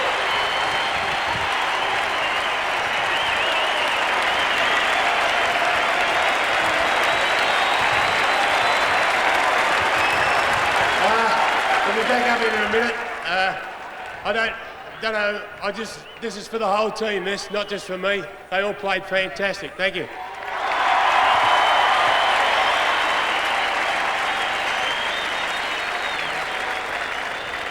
It is now my pleasure to present the medallions to the Premiership team, and I'll ask the General Manager to call out the names of the players. Number 2, Tim Genevieve.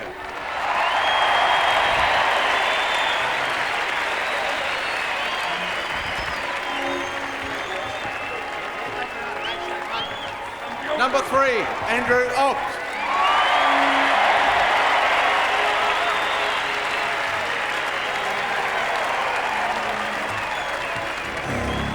Number 4, George Fiachi.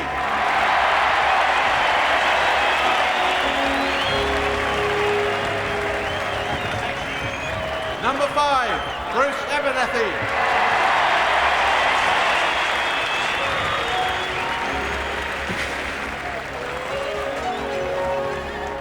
Number 6, Phil Harrison.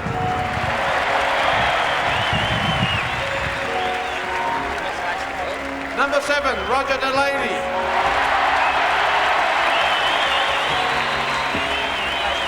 Number 8, Stephen Williams.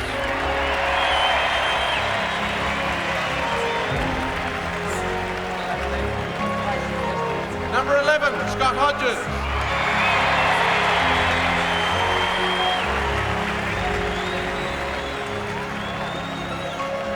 Number 12, Simon Tregenza.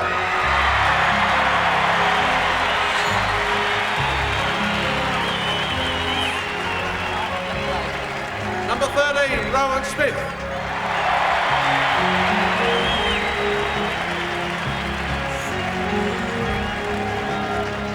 Number 14, Hardy.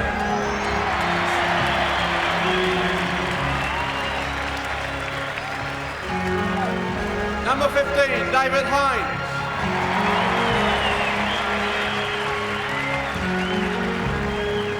Number 20, Craig Phillips.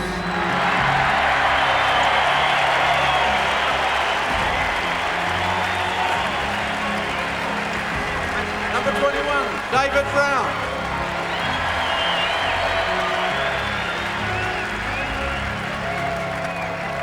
Number 22, Greg Boyd.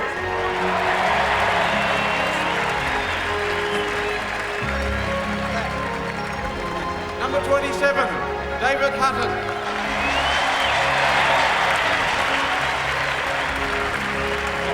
Number 28, Darren Smith.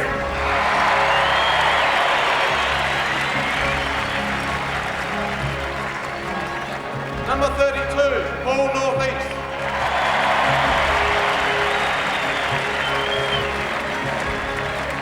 Number 30, Russell Boyd.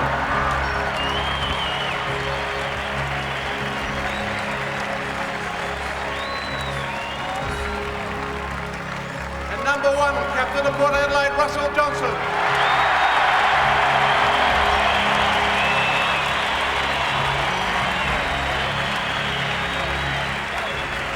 And the coach of Port Adelaide, John Cahill.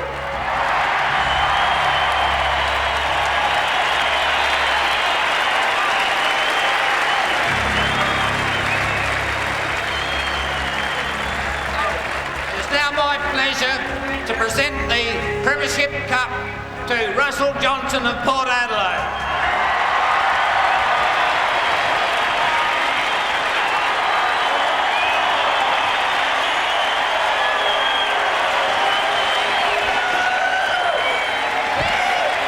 I'll now ask John Cahill to say a few words. John Cahill. Thanks, Max. Just on behalf of all the football supporters, first of all, condolences to North Adelaide. I know how they feel, and our commiserations there. To the players, on behalf of you supporters and their families, they made you feel very proud, and particularly the coach. It was terrific. Thank you. The 1989 premiers to perform the traditional lap of honour.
Well, you're just saying, John, you're worried more than ever because of North Adelaide's attack, but in the end, you did it pretty easily. Yes, it was. I didn't expect that. I don't think anyone would have, Neville. You know, we hit the ball hard, our courage was good, our tackling was very good, and the team discipline was exceptional. So that's a good thing. North Adelaide's confidence was absolutely in tatters towards the end. I was surprised with that. You must have been. Well, we were. I still had the fear that they'd come back in the last quarter. You do, against a good team like North Adelaide. And the way they've been playing, we just didn't expect to win like that. I know you're very proud of them. You must have been very proud of young Tregenza. His game, I thought, was just fantastic for a young man. Well, it was. Both he and North East are two young kids that have fought their way in. And they've matured each week. They listen, they learn, and they go out and they expect to improve each week. So, yes, their games was very good. And you must feel very glad for Russell Johnston after last year. Well, I think I felt more for Russell, knowing that he missed last year and he hadn't captained a premiership team. It's very important for a captain to do that. And, you know, that will just bump him on. We'll get another couple of seasons out of him now. Good stuff. Look, I won't keep you from it any longer. Congratulations. Thanks, I know you're very proud of them. Yeah, thank you. Down the Port Adelaide rooms and Bruce Abernathy, fantastic game today. Congratulations, mate. Thanks very much, bro. How are you feeling? Oh, fantastic. You know, what can you say? This is what it's about. And, it's a touch wet here. I guess you want to get your lips around that one if you can. Yep, that's full of the right stuff, so we're drinking that one tonight. Yeah, it's a bit wet. Greg Boyd, come over here, mate. Come here. Hey, before. Hold on. This is my only coach, you know that. Hey, look, you've been here a few times. You know what the celebrations are like. It'll be a great night tonight. Sorry? It'll be a great night tonight. It will be a real good night tonight. Yeah, excellent. It's a bit hard to hear above the noise, but your own game today, fantastic. It was made a bit easier by the blokes up the ground, you know, putting a lot of pressure on them, but yeah, everybody played well, you know, it's one of those days. Well done, Greg. Thanks, mate. Thanks, mate. Come over here, George. Come here. I don't want him in here. It takes on me. I got the terrible twosome here, the two of them, Batman and Robin. Don't talk to me. Who's Batman and who's Robin? Well, I might be Batman anyway. Come on, look, I told you, Brian, don't talk to me, mate. It takes all the spotlight. Get out of here. Tremendous game from you, first Roger, today. Thanks, you really did play well, terrifically well. I had a bit of a bad one the second semi. I knew I had to lift my game, so I was pretty happy. Everyone in the back line was fantastic today. And little fella George, you loved it out there, didn't you? Oh yeah, I think keeping them to one goal is a real highlight. I don't think that's ever been done before in a grand final. And you wanted to get down and kick a goal on that last one. I tried very hard, but he didn't anyway. Pass it to me. I was spewing, he should have passed it to me. Yeah. We won, that's great. Fantastic effort today, go and enjoy it. Thanks very much. David Hines, your game today was superb. You worked all around the ground and you must be happy with it. Oh mate, I don't know about my own game. I know I feel real good about this win, and it was great last year, but this year it seems to feel even better. And you're staying with the Magpies? Sorry? Staying with the Magpies? Oh yes mate, most definitely. Right. A too good club to lead, mate. Right, we've got a bit of a shush in the room because we've got a speech being made. On behalf of the North Adelaide Football Club, wish to congratulate Port Adelaide. Throughout the year, I think we've done something as two clubs for South Australian football. We've established something which has, I think, created a lot of interest amongst the public. Today you showed very, very clearly that by far you were the better side on the day, and I think that probably reflects your performances throughout the year, and you're a credit to your club and your coach.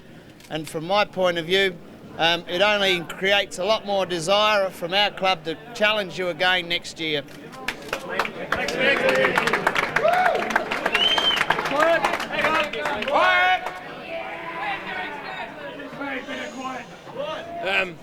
I'd just like to say, the same as the boss, you're a credit to yourself and your coach, and you're too good. Stephen, there's no shortage of celebrations down here. You must be absolutely delighted. Yes, everyone's wrapped, mate. The way we won today, it was a dream come true. You would have expected to have got away to a start like that, and you must have been surprised if they didn't come back at you at some stage. Yeah, we were waiting for them to come back, but I think everyone realised if we tackled hard and put them under pressure, we'd probably come out on top, and that's what happened today. I guess what it does do is prove the style of footy you've played all year, which really hasn't been with individual stars. It's really been a sincere team effort by everybody. Everybody's put in, and that was the way you won the game today. Yeah, we believe that everyone on the team just loves each other, and it's amazing, really, the team spirit. And we knew that we'd go out there and do it for each other today, and that's what happened. You must be very kiss. Well, you can do that on grand final day. You must be very proud for Russell Johnston too after his disappointment last year. Yeah, Jono's wrapped. Winning the medal and that, it was just it was a dream come true for him. It was a fantastic game. Oh, well, you've done your club and your family proud, Stephen, and all the best. You enjoy the night. Thanks a lot, Liv. Yeah. Thanks, mate. Found a quiet little corner here, and Kuchi, fantastic game from you today. Really superb. Yeah, played pretty well. I thought the whole team today, Bucky, the whole back line played well, to hold them down to 1 goal late. I think that's a bit of a credit to itself, and the forward line capitalised off us. Just a total good team effort today, Brian. You marshalled it well. How many premierships is that for you, mate? Eki was just talking to me then. I played in 10 counting the night games and won 6, so... Not a bad record. Loving it, Buck. And just a quiet night tonight, I would think. It's going to be a quiet night down the lighthouse anyway. No, we got tea at 7 o'clock back at the club, and should be a big night, I think. And right next to Greg, Phil Harrison, you played well when you came on. You must be pleased. I was quite pleased when Northie pulled his hamstring so I could just get on the ground and have a run. But no, the team played real well. And I said to Greg at half-time, if the defence keep them goalless, they can't beat us. And they did the great job. Well, you both did fantastically well, and surely you'll enjoy the night. Certainly will, mate. Well done. Thanks, Buck. And two of the Port Adelaide stars who were absolutely out of their head about their win today, Tim Jennifer and Russell Johnston. Timmy, there's no feeling like it, is there? No, nothing replaces it, Neville. Monumental. Yeah, you work all year and that, and we really had something to give back to Jono this year, and we aimed for it and we got it for him. Well, I guess you in particular, you've got to work with him all year on the ball, and you've got to rely on him a lot. You must feel very pleased for him. Jono, that's a bit of revenge today for you. Oh, yeah, it feels pretty good to have the shorts on this year, but it was a great team effort today. They only kicked 1 goal or something. Jesus, everybody played well. It was absolutely staggering that they couldn't muster more than 1 goal, and you must have been surprised they didn't come back. I don't think they're that bad, really. It's just probably they had a bit of an off day. I seen the rain come down. I was like, keep coming. Well, actually, I guess that was the time when demoralising for North Adelaide, wasn't, when the rain came down. They were about 8 goals behind, and then it decided to rain. Good on you. And